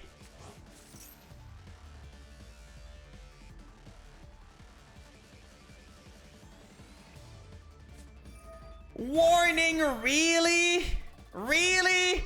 Well, he's on 500 now. He's so low to dying at this point. Like, he is dying slowly but surely. He's gonna run out of stuff to do at one point. Let's send this to the graveyard to summon the Oak in defense. Then the Flame Birch can activate. Oak can revive. Can take out one fire monster that's banished from your graveyard. So we could revive, like we're already reviving 2 of them, so might as well just use it just to... Oh no, we didn't want to do that. No, we didn't want to do that. That's fine though. We can just get the Poplar. So we're turning off our Flame Birch, but that's fine. We just want bodies on the field. We just want some bodies. Special summon this into here. Then we have 2 bodies here to shield ourselves. I'm gonna set this here, and then next turn we can probably just do the thing again, to be honest. Like, if we just set... We don't need to set more. We can just wait. We're getting there. It's either we draw an Imperm or we draw something else. They cannot use any of the Solemn card other than Solemn Judgment at this point. So they're gonna need to draw it. They are gonna need to draw it, otherwise they're cooked. Because as soon as this card leaves the field, they're done. As soon as this card leaves the field, they are cooked. And with the life point they have, they cannot do anything if this leaves the field. Set another card. We might, even with our turn, we might just start with an Imperm. If we can do the Engraver effect, I think we're just gonna go Imperm. The problem is if they have like an Ash Blossom at this point, which they probably have. So that would be annoying. So I guess last turn I didn't take into account. I should have Imperm there. I really should have Imperm there. Ash Blossom here. Do we want to go now? We cannot Engraver yet, so for now I think we're just chilling. Like, if we just chill on that, I don't think they're able to kill us. Like, we're still at 7.7k. They're not doing damage at all. They literally are not doing damage here. So we're good. We are good for now. They don't want to summon anything either to not like trigger my temple or stuff. Any reason why you don't flip it? Because it doesn't do anything. We already have the only Zamina spell that we have. It doesn't do anything. I want to keep this a mystery for them to think it might be something else. Like, there's no point in flipping this because we don't have an Zamina. If we ever get into an Zamina card that can do something, we can maybe do something here. But without an Zamina card, we're not able to make use of this. So, like, we would need to find an Zamina card and a way for them to send a card to the graveyard to burn them for game. But until that happens, we don't have anything else. And slowly but surely, as soon as I draw an Imperm, or I draw, like, anything, they die. I don't see a way out for them. I do not see a way out. Because as soon as I draw an Imperm, as soon as I draw anything else, I have bodies for days. Like, I'm not gonna lack bodies to block. They have a lot of damage to do to kill me. They have a whole bunch of damage to do. So, one day or another, I'm gonna be able to do what I need to do. They cannot warning anymore either, so we are gonna reset the Flamberge here, keeping the zone very clear just in case, because we want to turn the rivalry off. Then what do we do now? Do we Imperm beforehand? Okay, the Engraver here is funny. We can go Alauda Zamina to try and play through this, because we can always shuffle again. We can see if they have interruption here. So if we go Alauda Zamina here, go into Murcielago, doesn't give us anything. This one can negate something, but doesn't do anything here. I don't think we have any more, like, targets for this. But I'm gonna send a Deception from hand, summon this one here, and slowly but surely we're just like getting value. We can basically go infinite with this. We literally can go infinite here. They have a response, so we add this to our hand. Then from there, they lost a bit of damage, which is cool. If we go Alauda Zamina now, we can return, we can send it to the grave. I'm really just worried about them having... I kind of want to just tribute set this again. If we tribute set this, that gives us the option to do the Alauda Zamina here. Get back the Murcielago.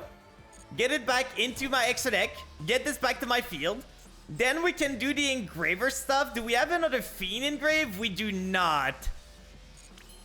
So for now, I think I'm gonna wait on this. I do think I'm gonna wait. So we set this here. We pass on that. We are gonna have two Engravers. If we draw the Lurrie at any point, that's gonna be very good. Because the Lurrie kind of enables us. The Lurrie kind of enables us here. We have a lot of chances to draw out. And they are running out of options. Like, we are playing around Ash. We could have gone A-Wire last turn. But if they have an Ash Blossom, we lose the game. So that is a problem. Okay, they're starting to wall up. They are starting to wall up. They're learning. They are learning a bit. They're gonna punch into this.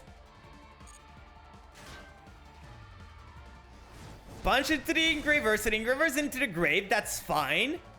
We don't have another Sinful card in the graveyard. So no point in making Murcielago again.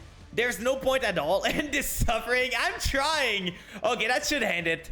This should end the suffering here. So we can go into Engraver. Engraver targets the Engraver here. Return it to the extra deck. Do we want to summon it in attack or defense? This, that. Might as well go into attack. We have a lot of attacks here, so let's go Engraver here. They have something on summon. I don't know what it is. Let's go Requiem here. Requiem equips to the Engraver. Then Engraver effect, it sends, by the way, so it doesn't destroy. Droplet? What are you gonna send? This? If he doesn't set a trap, we can just cook him here. We're gonna imperm the droplet targeting his monster, so we make sure we don't, like, get droplet on this. So we don't leave a monster with, like, punchable into this. Oh, wait, it removes the attack, so we could have punched earlier, I guess. I didn't notice removed the attack.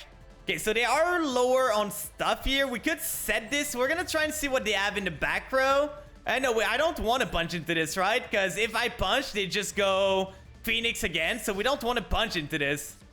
We're gonna set this. We're gonna go...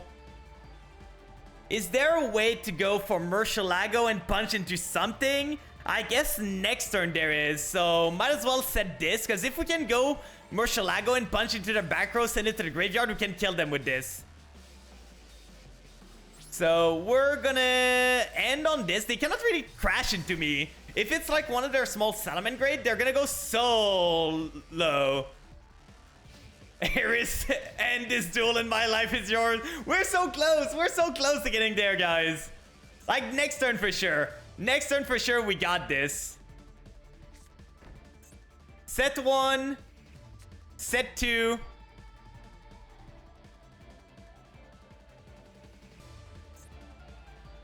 Oh, they're just gonna leave this here? That's kind of smart. Because we cannot go, like, Engraver here. We need to punch into it. Okay, they are gonna go for this. That's fine. Summon those two. 21 turn. Well, the guy dropped 3 floodgates on my ass at the start. There was nothing I could do. There was nothing I could do there. There was literally no other options. I guess the guy can punch for 400 here and not die. But that's getting really close for comfort here. And I'm not close to dying. I am not close at all to dying here. So I can take my time. And the guy's taking forever too. The guy's taking forever here. Like, really, this game would have been over if he just went with this before. So he goes to the Balinks here. That's fine. So he has the triple Balinks. He went through all the Balinks here.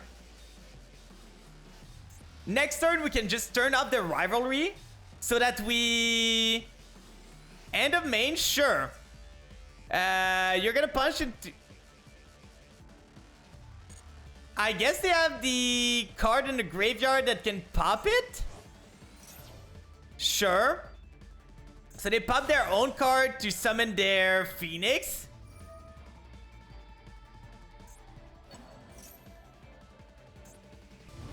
They summon the Raging Phoenix here. I guess they could heal with the field spell. They could heal with the field spell, and it would be really annoying. So they're gonna punch here. No point in using the Imperm here. There's really no point at all. They're doing some damage, but that's not too bad. Because if they just leave a monster on the field, we probably can kill them this turn. Next turn. Really? You're dead. You're so dead there. Unless those cards do insane amount. Like, unless those cards do insane amount of stuff, you're so dead here. So we flip the Sinful Spoil now. They have something. I don't know what it is, but they have something here. We could go Engraver again, but we don't really care. We're gonna flip the other Deception. So now we have 2 Deception on the field. And we only need to send a singular monster of theirs to the graveyard and we're good. So we go Alada Zamina here. To summon. No way they have a Solemn Judgment, right? No way they have a Judgment. They have a Judgment. God damn it. Well, now they just lose to me punching into the guy here, right? Like, they just literally died to me punching into this. Like, what is their game plan against just me doing this?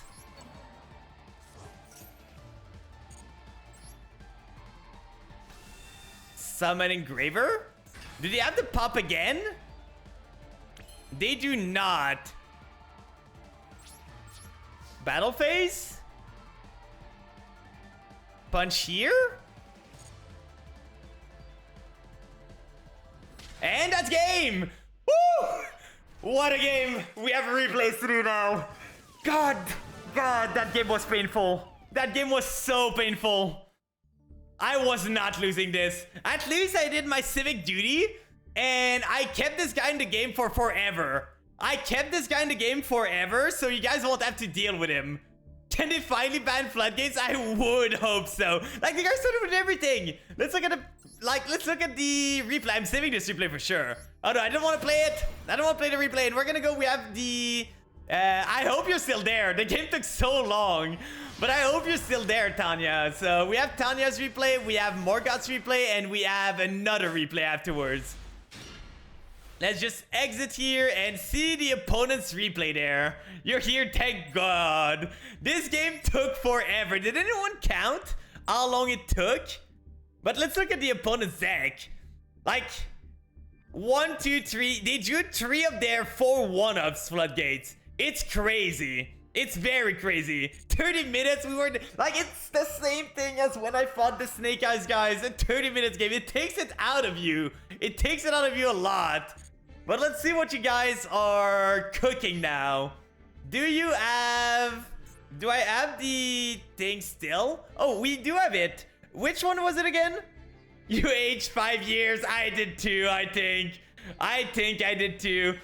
So, Tanya, you said top replay. Zombie World. I love my good zombie brew. Doesn't those floodgates hurt him? It does hurt him. Like, the guy couldn't put more than 1 monster on the field. Literally. He was stuck on his, like, Salmon Grid. He couldn't use his stuff all game. Like, he literally couldn't do anything. It was really bad for him. Solitaire is such a good card. You're against Melfi. Banshee here. Banshee activates. You can go Jacobolin, drops a Bloom. Yeah, that's some classic zombie combo. Bloom, banish, go Shang-Chi. Ooh, Shang-Chi drops the Mazera. Then Savior, Barack Ojama. Oh, that's a great name. That's a great name. Okay, Savior here. No Doom King. Was there a reason why you didn't go Doom King here? Because usually that's what I expect people to go for. So they're gonna send the Melfis here. Melfis on both sides. Watch. Okay, I'm gonna see. So you go for the Jacobolin here. Shang-Chi's gonna drop. They're gonna go... this one that I don't really know what it does. But you could have probably just sent... instead of the all gold first turn, you send the Doom King. Now you go Mizuki. That's fine. They get triple Ojama here. Ojama green, yellow, and black. Do you think, like, Ojamas could be, like, Power Rangers if they wanted to? Because they have the colors. They have the colors going for them. Gotta summon those two. Not the spiny one. Yeah, you do have the Doom King in your deck, so... probably last turn, you could have just sent instead, like, just for this. Instead of sending the all gold, you send the Doom King first. Doom King revives. And then the next turn, you can send the all gold.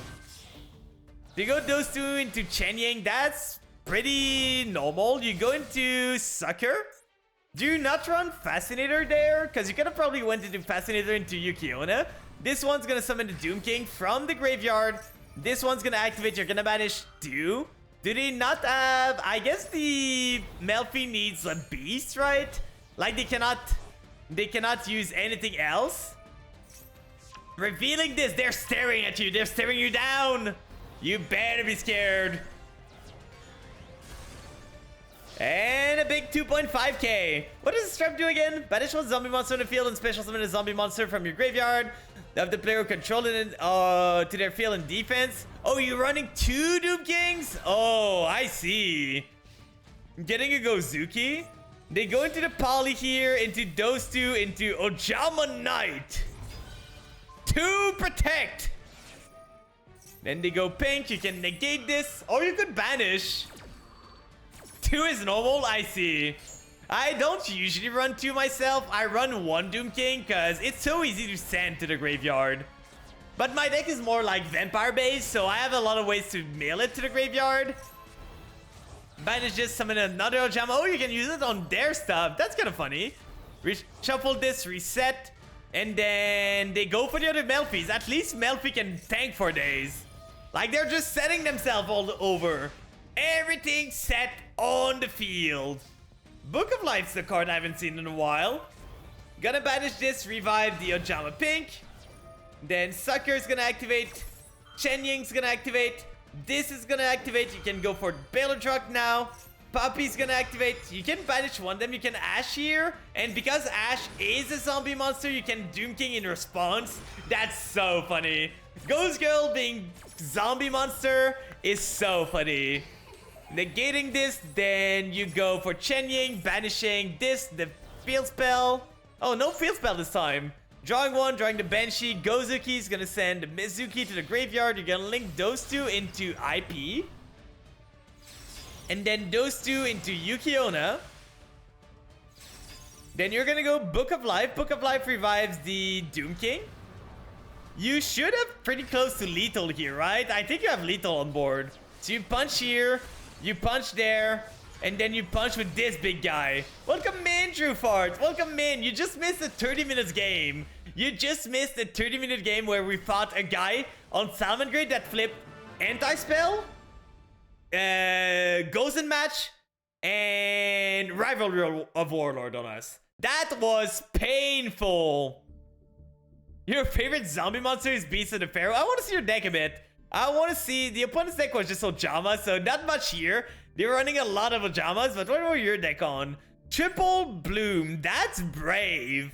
Like, I usually don't run more than one Bloom here, because you don't really want to draw it. But you're really more on the zombie side. 13 card extra deck. What would you add here? Probably a Barone. A Barone would be pretty good for you if you can make space for it, if you can find one. Other than that, have you thought about... It's the... At least as Omega, yeah.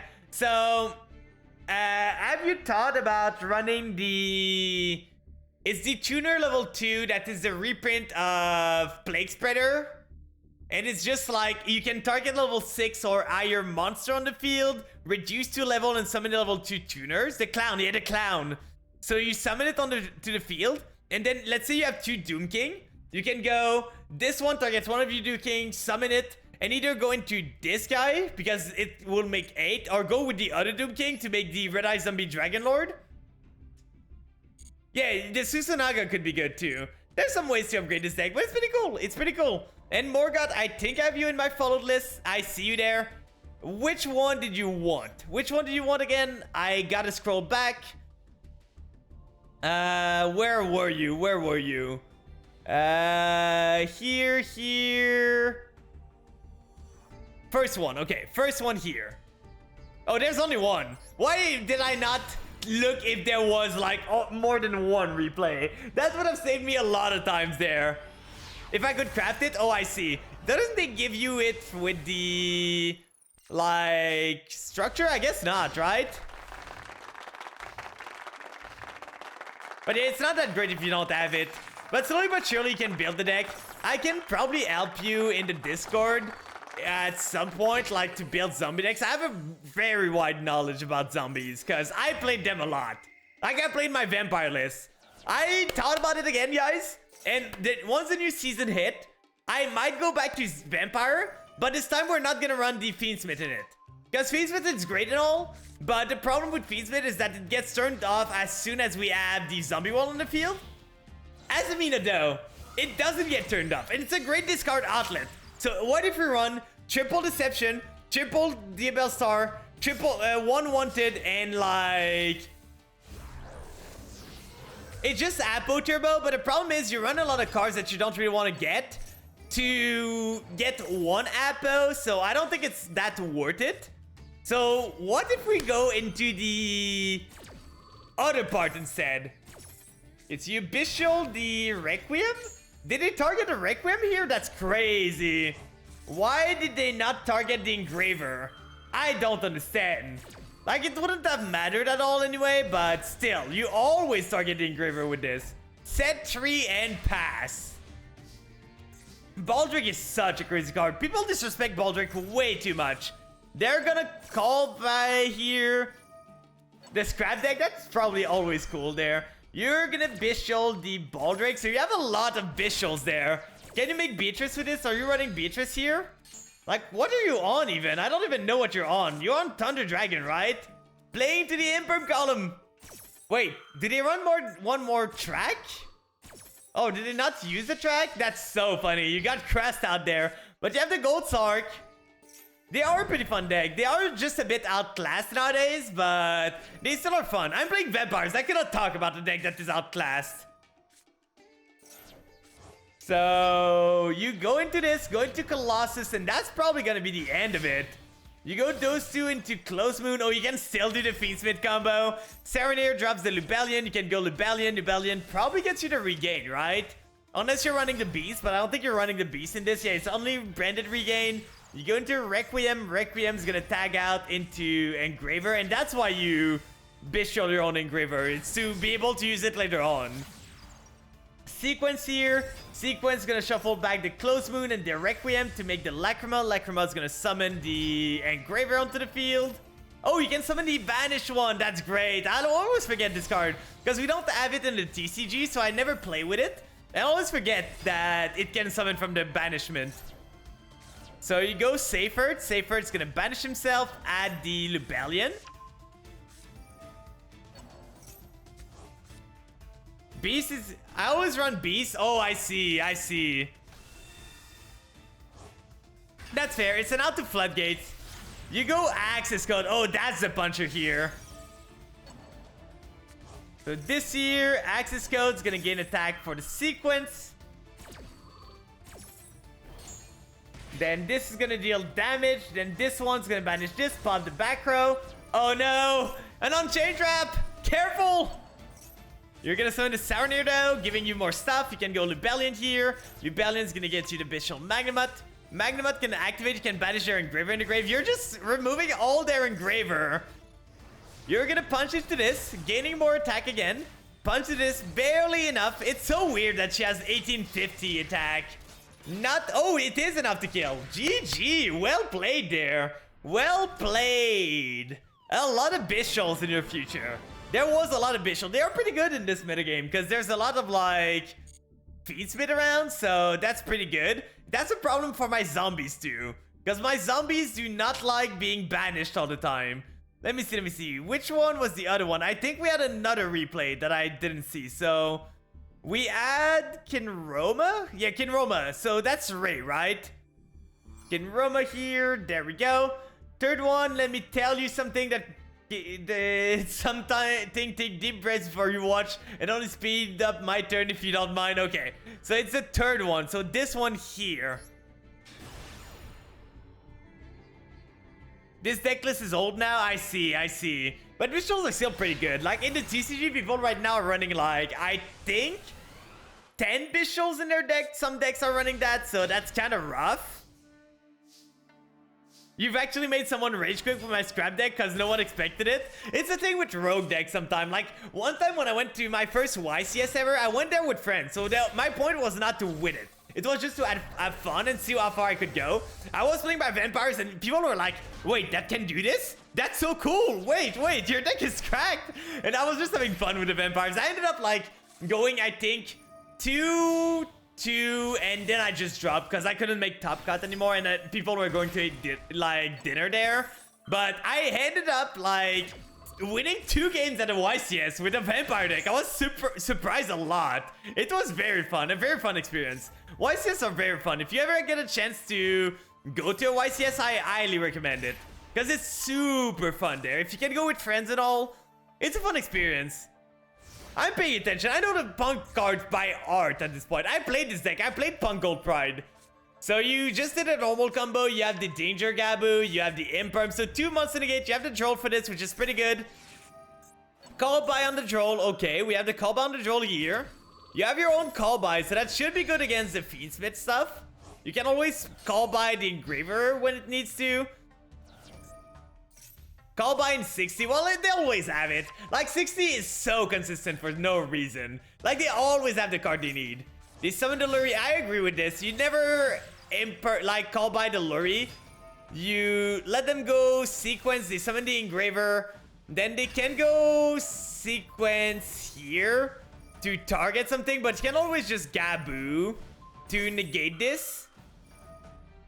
And then this... Oh, it just halves the attack. I never knew this one. I never used Madame Spider. But you do gain some attack point. Then they go Engraver. You probably... Wait, you are not gonna... I guess you can just shuffle them back. So you don't need to call by this. They go sequence here. Then you're gonna go those two into Amazing Dragon. I still would have called by just the Engraver to force them to have something.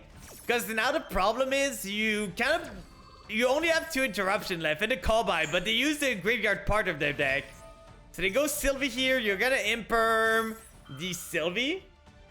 Then call by is still fine against them, but it's not amazing. It's gonna depend on their hand. It's gonna depend on their hand they have. The Tails is very good.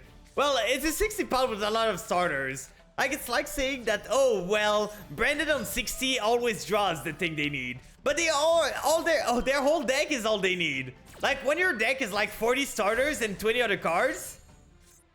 So they go Grief. Oh, well, it's just a pile of everything. They have like 10 trillion engine. You can call by this. That should be close to the end of it. At this point, they have Ghost Bell too. Oh, Lord. Oh, Lord. Well, they're just not going to mail anything, right? They're just not going to mail anything. So the call by would not have mattered against the Engraver. Well, they did not mail anything, like I said. They'll defend him. Well, it's fine. It's just a pile deck. Pile decks are fine. I'm going to watch this deck afterwards. I'm sure it's not too bad. Reviving the Dragon Drive. Then this can add the Snow Rabbit here. This can draw you a card. Well, this seems to be full engine. Like, there's some entrap, but not that much. You're gonna go Tribute Summon Unicorn? That's so funny. Get yourself the Burt. Then you can go Burt here. Burt's gonna get you. You can go Cashios. So you're like more Kashira. Usually the Punk builds I do is never like with the Cashiosis. It's just the Punk, like the Kashira are there just to give bodies. But it's custom and he runs before my Arise art. That's fair. That is fair. But let me see here. What was his deck on? It is just a classic pile. Like, there's all engine. There's so many ways for him to draw stuff that he needs. I never understand why they only run 2 Imp City here on 60. They should probably run 3. They are just on grass and hoping for the best. It's not the greatest. Where's the engine? 1, 2, 3, 4, 5, 6, 7, 8, 9, 10, 11, 12, 13, 14, 15. Like, there's a lot of engine in there. 16, 17, 18, 19, 20, 21. Like, there's a lot of engine. 22, 23, 24. Like, there's a lot of them. 25, 26, 27. Like, there's not their deck. Got Mini Break. That's why they're running 60. That is the reason why they're running 60. Like, they want to run as many stuff. Like, I guarantee you, this deck is not, like, consistent all the time. You just happen to face them when they had a good hand. It doesn't happen all the time. But, like, if we look at it at one of my deck that I have that's kind of a funny deck, this one, it's a pile deck. It's 60 card of full stuff. It's 60 card of engine. It's gonna break from time to time. Sometimes I'm gonna draw, like, triple Skull Servant and just gonna lose on the spot. But more time than not, I have more starters than non-starter, and I'm gonna be able to play stuff. They don't need many cards. Like, they're banking on the fact that they don't only need 1 card to get their play going. Because if their Fiendsmith stuff happens, like if they get their Fiendsmith stuff, they get Beatrice. Beatrice sends a Telement card. Telement fuses into Kid Kalas. Kid Kalas mails them a card. They get for stuff. So they only need a small part of the engine to work to get going from there. So I understand the strategy. I don't think their deck is good. I do not think their deck is good, but I understand why they're running it. But let's keep going. The deck is going great now. I think we went through all the replays now. But yeah, this deck is bonkers. So bonkers. We're 6-1 today. We are 6-1. And we faced like a lot of annoying stuff. We're gonna go here. We're 4-4 for the coin toss, so that's pretty good. And his deck just doesn't seem to stop anytime. It just seems to keep going all over and over and over. Okay, we have the call by for something. They are gonna charm me. Do we call by this? Because how often will we summon from the hand? I don't think we even need to summon from the hand. So I'm gonna keep the call by for something else. Because I don't think we're summoning from the hand with this hand. Maybe once. But that's about the extent of it. We go track here. Track's gonna get us the Requiem. Then we go Lurie here, Lurie to the graveyard. Like, we won't even summon from hand. That's why I don't think this one, the best one of one is specifically. Like, once Ryziel comes out, this card gets way better. But before Ryziel comes out, I don't think this card is good to run in the main. I don't think it's good enough. We're gonna go this here into the Requiem. Requiem effect is gonna tag out into the Engraver. Then we are gonna summon the Engraver, go into... We basically want to do the play before we open ourselves to anything else. I guess we could have went Deception first, but we're gonna go Engraver. They have something in hand. I don't know what it is, but they do have something here. Yeah, look. Okay, they have a Bishol. Do we Maxi now? Maxi would give us a card, so that's kind of annoying. But we can still do the play we wanted to do. So we're going to draw one from the Maxi, which is fine. It's going to offset their draw one. We're basically trading cards at this point. So they summon this. We get an Imperm. That's okay. They're going to go Magnamut. That's fine. We can go Requiem here to send this to the graveyard before we do anything else. Might as well, right?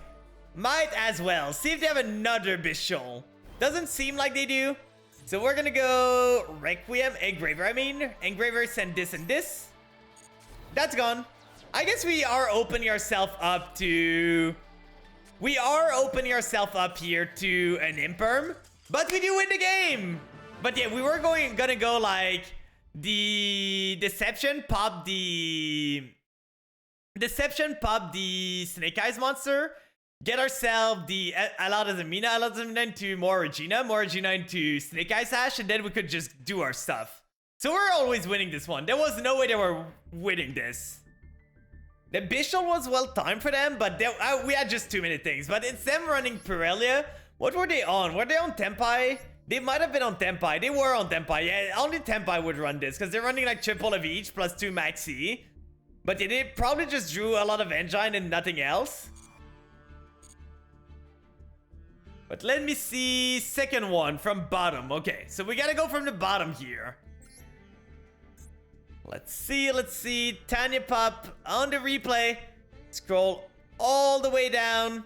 We don't know what you're on. Let's see the surprise. That's probably an old replay, right? That probably is our old replay. Is it the scrap deck that you talked about? That's probably gonna be the scrap deck, right? No, it's Megalith. Was it during the event?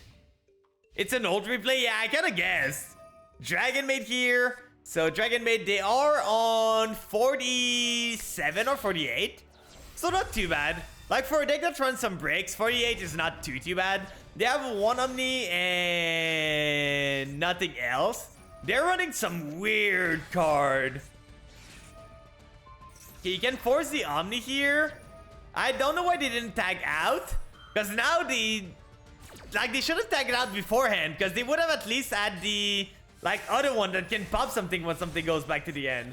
The Paleo Trap, you're gonna go Menju. Menju goes for the Betor. I kind of know what the Megalith does from the NR Festival. Like, that's how I know it. But it's been so long.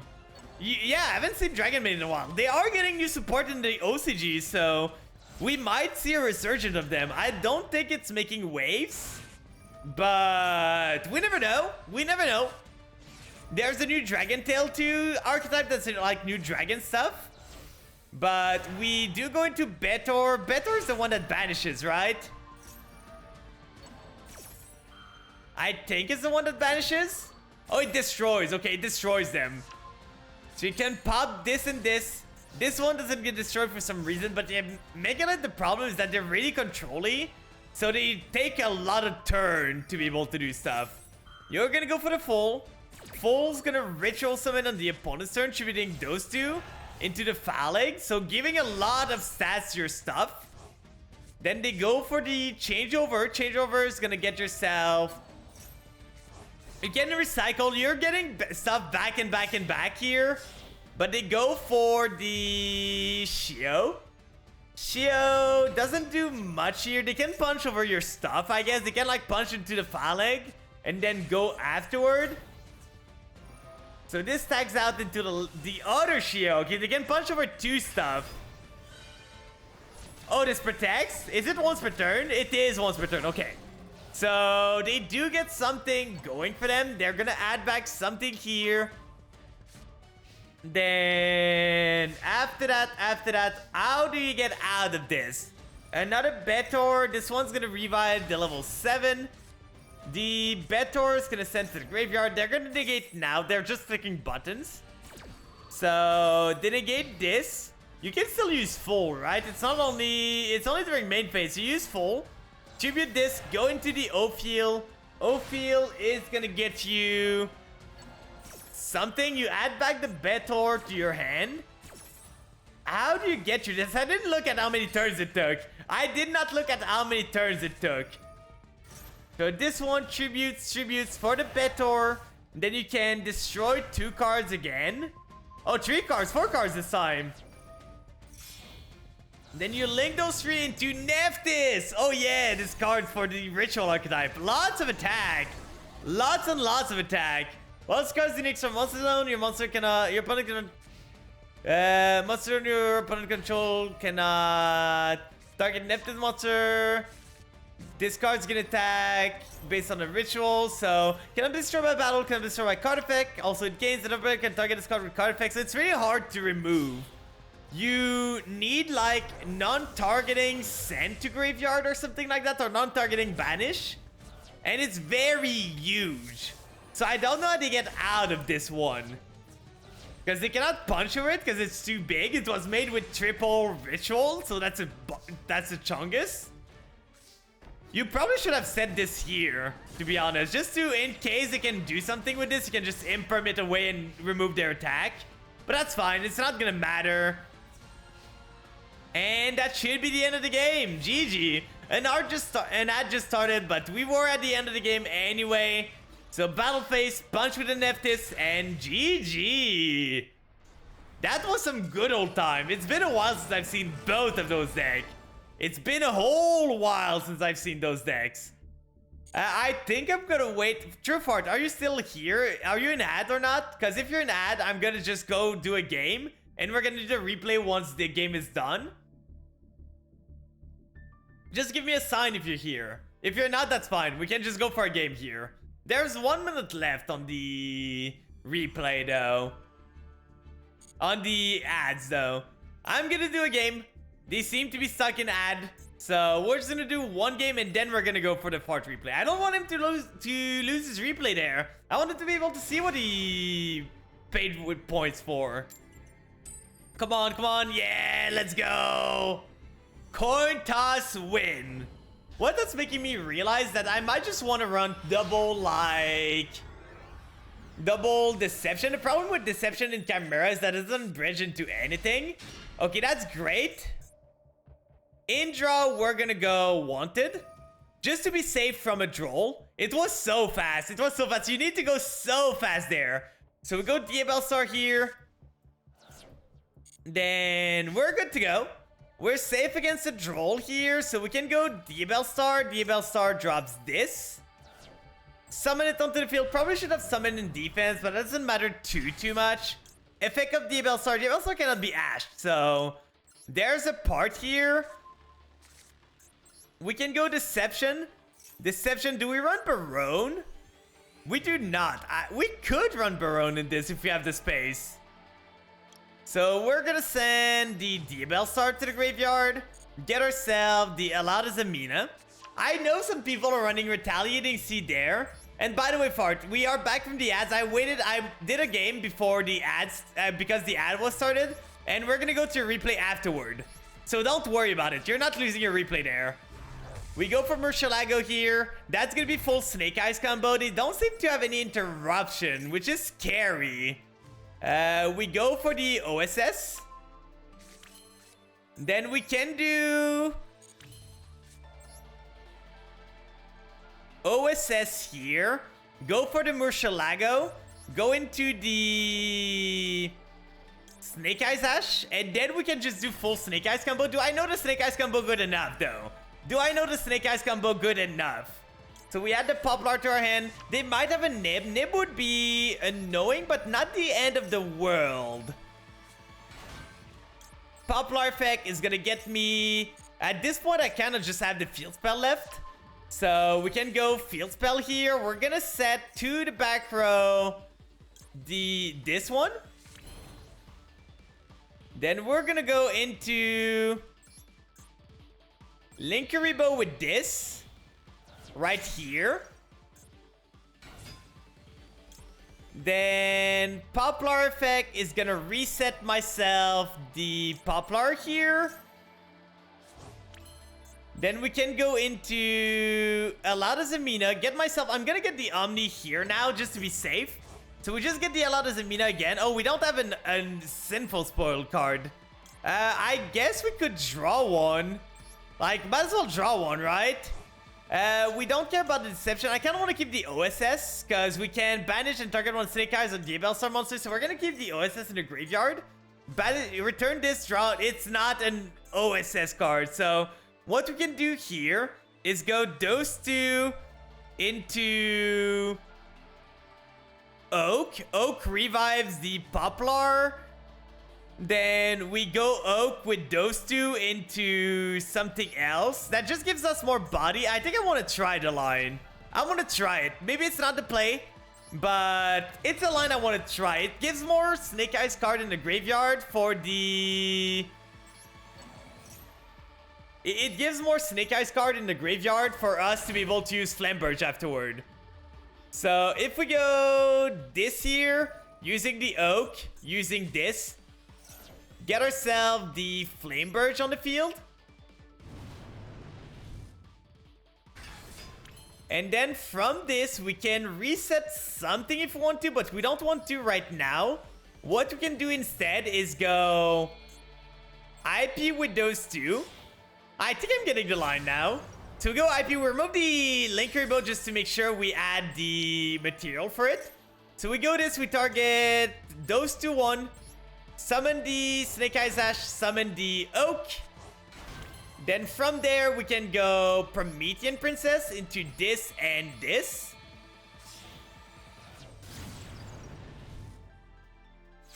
Oh yeah, you can have a short replay. I don't mind. I don't mind at all. We summon the Flamberge here. Flamberge is gonna reset the IP Masquerena.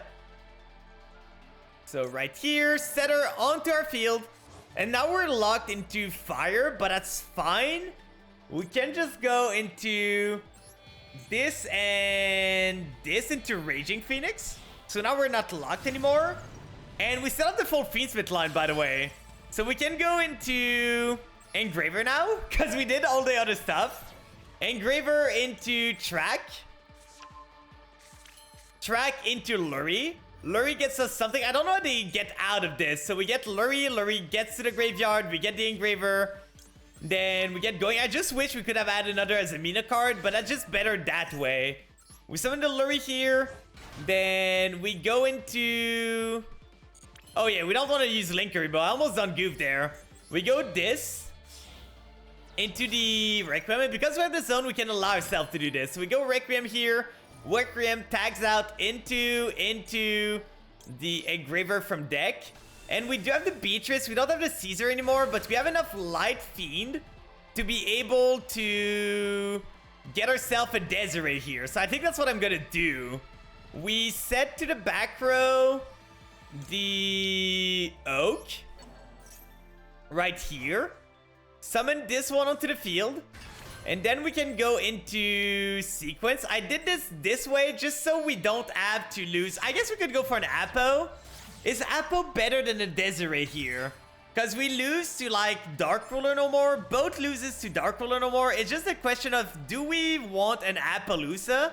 Or do we prefer a Desiree? Because we could go for a big Desiree here. If we go this, we shuffle like 3 Light Fiend. Then we revive something. Go into a Link 2 again. We can go into an SP here.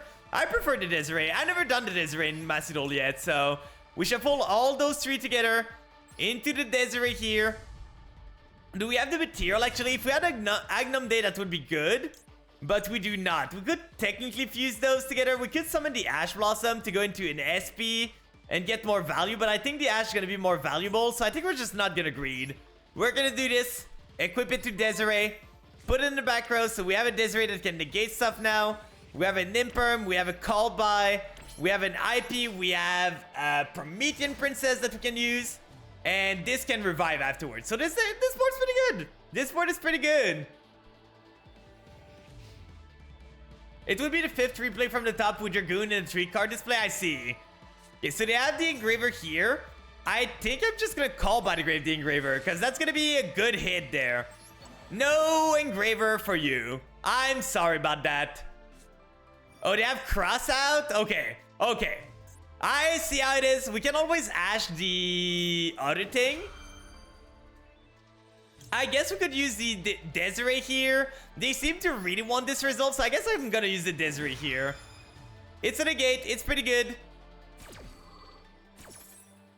We negate this, and we don't negate anything else. So the Engraver basically turns their whole Fiendsmith and Giant for the turn. It turns our Fiendsmith and Giant off too, but that's fine. I think I'm gonna go Flamberge here, summon the IP, just to have her on the field. It's not permanent, but it's for 2 turns. They're gonna go Talent for take control. What do they take control of? The Desiree doesn't do anything anymore. I guess we don't want the Flamberge to be on the field, so we could go SP, but it can always just get the SP. That's kind of rough here. I guess I'm letting them do that. That's kind of rough. What do they take control of? If they get control of... Okay, they get control of the IP. That's fine. That removes some stuff from my field. They go Deception. Okay, we can always Ash Blossom the Deception, so that's good here. Because they're running low on resources there. So the Deception here, tribute this. We're going to Ash the ad of the Alada Zamina there. For sure. So they remove the IP for sure, right? Or they remove from hand. But at this point, what will you have more? They're thinking about it. So they have a monster in hand. We know they have a monster in hand because otherwise there's no question here. If they don't have a monster in hand, they always use the IP. Okay, it's the White Forest stuff. So we're gonna go Ash Blossom onto this. They don't have a Synchro in the grave, so they shouldn't be able to do much more. And as soon as they summon something, I can just go poop poop. And that's it, because IP is only during the opponent's turn, so... Summon this, add a White Forest spell. We're gonna go this here. Summon the Oak. Into this here. Imperm that so they don't get the search. And from there we should be good to go because we can just pop. Summon the Oak over here. Then we can go Oak onto that. Special summoning the Snake Eyes Poplar. Special summon this onto the field, then that gets us another card for next turn, or does that not? Did we go through all of everything? I guess we did went through everything, but they don't have anything else. Like, they cannot go into a tuner here. They cannot go into anything else. I guess I missed the timing for Promethean Princess. If a monster is special summoned on either field while this card's in a graveyard, why could we not Prom Princess here? And we win still. We still end up winning this. This deck is gross. This deck is so gross. Like, it's so easy. It's the easiest deck in the world. You can do whatever you want, and it's gonna work. Like, it would be easy as hell to be able to get there. Like, to Master 1. You almost... Oh, it's only special summon. I see. That I'm not used to the deck completely still. It was on Fart V9, I'm guessing. So, the first one was the top one. And after that, we're gonna see for the other one later on. But let's see what you were cooking there. We are climbing today a lot. Like, we almost didn't lose a single game. We lost one. And it was just unfortunate how we lost. We lost like to not drawing anything. Okay, so Brandon lost into the Bishop Rebellion, into Drissworm Summon. That's not great. That's really not great here. And phase on this. So basically nothing. They might have a Branded Beast here. Like, that would be the only thing that really does something for them. Because Druid Swarm doesn't destroy. But it would have flipped the Branded Beast. So I guess they just really don't have anything here. Okay, so battle phase here. You're gonna set that. Summon this, show the Ankh. Do you run triple Ankh? You do run triple Ankh. You have a Royal now. I guess you didn't want to summon your dude. Okay, they're gonna go Imseti. You're gonna go break the seal, so you can set stuff. I guess you didn't want to like force your back row, but that still would have been good to get the trap card. Even though your Exodia gets like removed afterward, that would have been good. Removing their Kingsark from the game though is gonna be very rough for them, because now they cannot play Kingsark anymore. So the Aurus is offline. If I was them, I would have just punched into this. Punch into this, take some damage, send something to the graveyard. You're gonna set something else, punch into there. They're gonna go Bishop Druid Swarm, send this to the graveyard. That's fine. Now you can go for it. You can go for the Golem. Golem gets you the Wedju Temple. Then you go for the Ankh. Ankh's gonna reveal all 5 pieces of Exodia. Then you're slowly gonna assemble them, right? So you go for the Exodia Incarnate. You don't want to use to break the seal. If Scar's on the field is destroyed, you can reveal up to 5. Return that many from card control to the end. Okay, I see. So you're gonna go for Exode. This needs to use itself, so you're fine on that note. It's 1 per turn. I see. So you get the Ed here. You pop everything. I think they're just dead. Oh, Waking the Dragon. Good thing you have a Spell Trap Negate, because Waking the Dragon could have been scary. They could have gone into like something indestructible by battle and just walled for a bit, but I guess walling doesn't do anything for you, because you just get to Exodia. But well played. You did say the other one is 5th from the top. So 1, 2, 3, 4, 5. With a Dragoon, yeah. Let's see what you were on this. Were you against Dark Magician? Were you bullying some Dark Magician player? Poor Dark Magician, trying to get a name up for themselves. Okay, you draw the leg now. This hand is pretty good, though. This hand is pretty good. You can go this, set the Golem, go for the Sank Engine. They are gonna Ash this. That's unfortunate. So no Ankh for you. You can go for this, pay 2,000, get a body on the field. So you still have the Solemn, so you're a bit low here, but you should still be fine. Red Eyes Fusion right away. You're gonna Ash this for sure. Yeah, no way you let this resolve.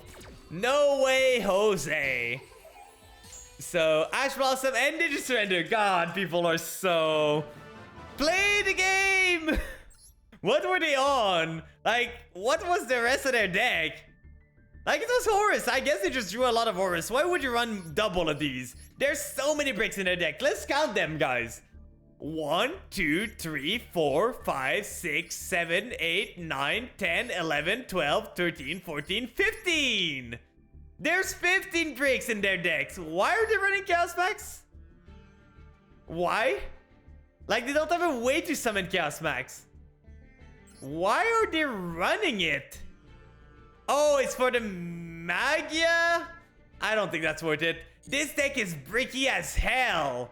Like, there's no consistency in their deck. There's literally no consistency there.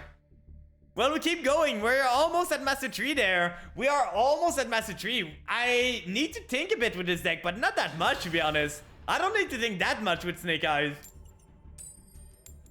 Way less than with Chimera. Way less than with Chimera there. We're about half and half for the coin tosses, but we are 8-1 for the win. Are we going first or second there? I didn't look. I didn't see. No, not a lot of wheels tonight. We are going second. Our hand is fine. We drew the Flame Burge again, which is really annoying.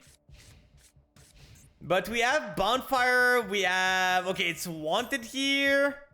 I'm gonna wait the Ash Blossom for the Deception activation. Because I don't want them to get the Alada Zamina. They might have still... They might have had the... Okay, it's Rescue Ace. Okay, I see. So, yeah, they might have had the a lot of Zamina already. Not this, but they might have had like the Diabellstar already in their hands. So it's better that I wait to see. So I have to finish up my White Forest and Zamina Snake Eyes build for the cup. You belt pizza. I'm probably just gonna run this for the cup. It's gonna be easier. So they go for this here. They're gonna tribute something, that's fine. And now we're gonna Ash them. So now they're gonna be struggling. We have the Impromptu, so they send a Maxi. Confident, are they? We're gonna Ash this. Do they have the call by? Please no. Okay, they have emergency. That's a bit annoying, but at least that stops their deception from drawing this stuff. So there's that. So they go for the Hydrant here. We can always... Okay, they send the Hydrant too. This is gone. I don't really know what their game plan is here. Because if it is like... And they surrender. Well, that was easy. A singular Ash. It was not even Snake Eyes. We just Ashed them once. And we won the game. We won the game. You had to play too much for my taste, so I just want to make progress for now. That's fine. Like, the cup usually is easy enough to just get the gems that you want. Like, I never do the Duelist Cup stage 2 because it's just kind of annoying. But the stage 1s, I always do them just to get the gems because they're easy gems. It's basically just rank. At this point, it's basically just rank. But the cup are fine. It's just forcing people. It's gonna be Snake Eyes Mirror all over. All over the place. Losing the coin tosses here. We are 5 and 6. I'm probably not gonna go too late tonight. By the way, for those that are getting Monster Hunter this week, on Friday we're gonna be streaming it. And I'm gonna get like... I'm gonna be using... We're going first. Okay, this hand is not great for going first. We kind of lose to Abyssal. But they're just not gonna have it, right? They're just not gonna have it. But yeah, for those that have Monster Hunter, I'm gonna try and do public lobby. I don't really know how it works in Wilds. But we're gonna try and do public lobby and see if we can make it happen. So if you're interested in that, be sure to keep like updated on this. Because on Friday at the same time, we're gonna be playing some Monster Hunter there. We're gonna go Requiem. They seem to have something here, which is scaring me. We're gonna go for Engraver. We need another body on the field. Okay, they have something here. I'm gonna summon the Oak. That's not great. We could technically go this into a Snake Eyes. Like, it's either we go for something that's vulnerable to... I kind of want to do this. Snake Eyes Oak. I didn't think about that. We can send this. Summon the Snake Eyes Ash. God, this deck plays from anything. This deck literally plays from anything. Like, see, this hand was bricky as hell. And we still do the full, like, Snake Eyes combo. It's insane. Reveal Poplar. And now we're playing around, like, Byssal that way. Because if we went for the other play, a singular Byssal would have handed our turn. So this way, we are not vulnerable to Byssal. We can get the Temple so that we can reset something and get more bodies on the field. They might have a Nib here. So for this, we're gonna go for... Doesn't really matter if we do Linkuriboh at this point, because like, it's just getting... We do have a Nib ourselves, so the Crossout can cross out the Nib. So if we do this, we go there for a Linkuriboh that gets us one more body. Is it worth it? Maybe it is. Maybe it is. Maybe it isn't. I don't know. We're gonna go for Linkuriboh here. Linkuriboh is gonna get the Poplar, because usually I would like to go for the Oak, just get a body more. But that's not too bad. We can set the Oak, I guess, to be able to summon it from the Temple later on. Because I still think I'm going those two into Flamberge. Or do I? Because I can go those two into Flamberge here, Flamberge into... Summon something else. I think I'm going to keep the Linkuriboh because we kind of need the bodies on the field. So we go those two into Flamberge. There he is. There's the big boy. Then we can go Temple here. Temple's going to get ourselves. Place a face-up card. We're going to place this one just to get more bodies. Then we can go this one here, get ourselves the Poplar set back up. Right here. Summon this onto the field, and now we're gonna go those two into...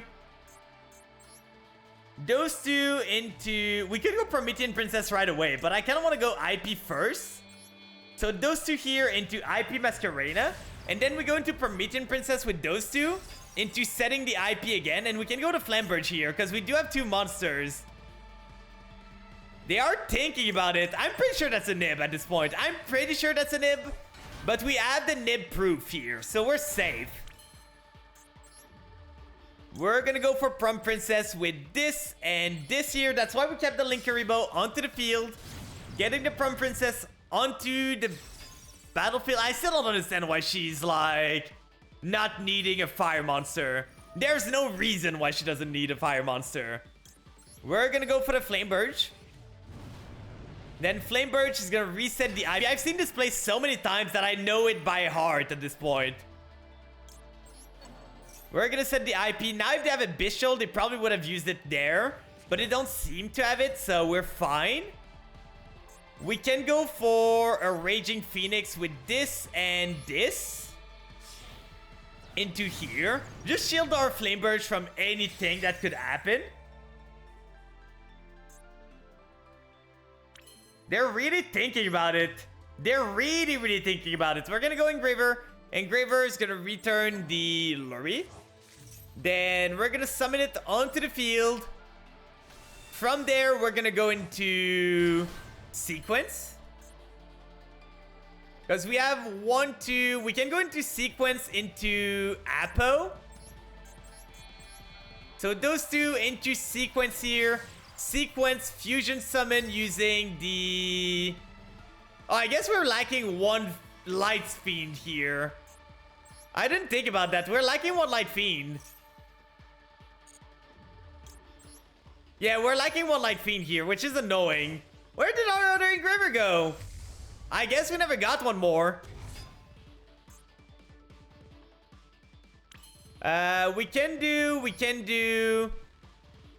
We could technically do Apo with those three because the Raging Phoenix doesn't do much here.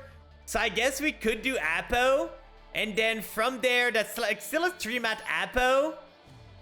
And we can get ourselves like the Lacrima Burn, which is fine. That's not the best play I could have made, but that's fine still. Like Lacrima effect is gonna burn him for a bit. Return the Sequence to the extra deck. I just didn't count if I had an Engraver or not. I did not count if I had enough Light Fiend in the graveyard. So we're gonna set 1, set 2, and pass the turn. Cross out is insane in this metagame. Cross out is very crazy. Now if they want a nib, we have a nib proof. We are proof from nib here with the Apo. So end phase here, that's fine. We are gonna drop a Maxi. We're gonna drop an IP on them in the draw phase. Oh, that's kind of smart. That is kind of smart. They could have waited for my turn, but I guess I could have crossed out. So they negate my Apo here. I guess I'm just going to use the Apo to make SP then. In the draw phase, bro drew. Can you believe that? Bro just drew. We're going to summon the IP Masquerena here. And then we're going to drop a Maxi on their ass because we're just mean like that. We're just mean like that, guys. I'm sorry. Today, we're evil, Flan. We are evil today. Tempai. We're gonna go. That's their one up here. So we're gonna go for this here. Because I want the field spell to not be on the field. Because that would be really annoying. We go this using this and this. The Apo was not doing anything anymore. So we go IP. This is not an on play effect. So we can do this and just banish a field spell here. So that's gone. We still have the Promethean Princess to pop something if they try and go Kaiman. Okay, this is a fine play, but they go Kaiman here. We can go this, summon the Poplar onto the field. And do we imperm this? Because if they have the Kaiman already... Like, I kind of want to... During the battle phase... Because they get the Kaiman here. if they get the Kaiman, they go battle, they punch into the SP, then they go into Kaiman, summon the Chandra. We go Imperm the Chandra. They still have a body. The big question is, do they have Kaiman? Is Kaiman at 2 right now? I'm gonna bank on the fact that they don't have Kaiman on field. I'm gonna bank on the fact that they don't have Kaiman right now. We're banking it all on them not having Kaiman, guys. We're gonna summon the Poplar here. We're gonna negate the Pydra. They might have the Chandra, though. They might have the Chandra already in hand, so that's kind of a scary play. But that's fine. We can always link Rebo to try and save ourselves. We have the OSS for next one, but I don't even know if we have a target for this. I don't even know if we have a target for OSS anymore. And they're gonna surrender. Easy as that. Easy as that there. Not too bad. 10-1 today. 10-1. This deck is bunkers. This deck is so bunkers.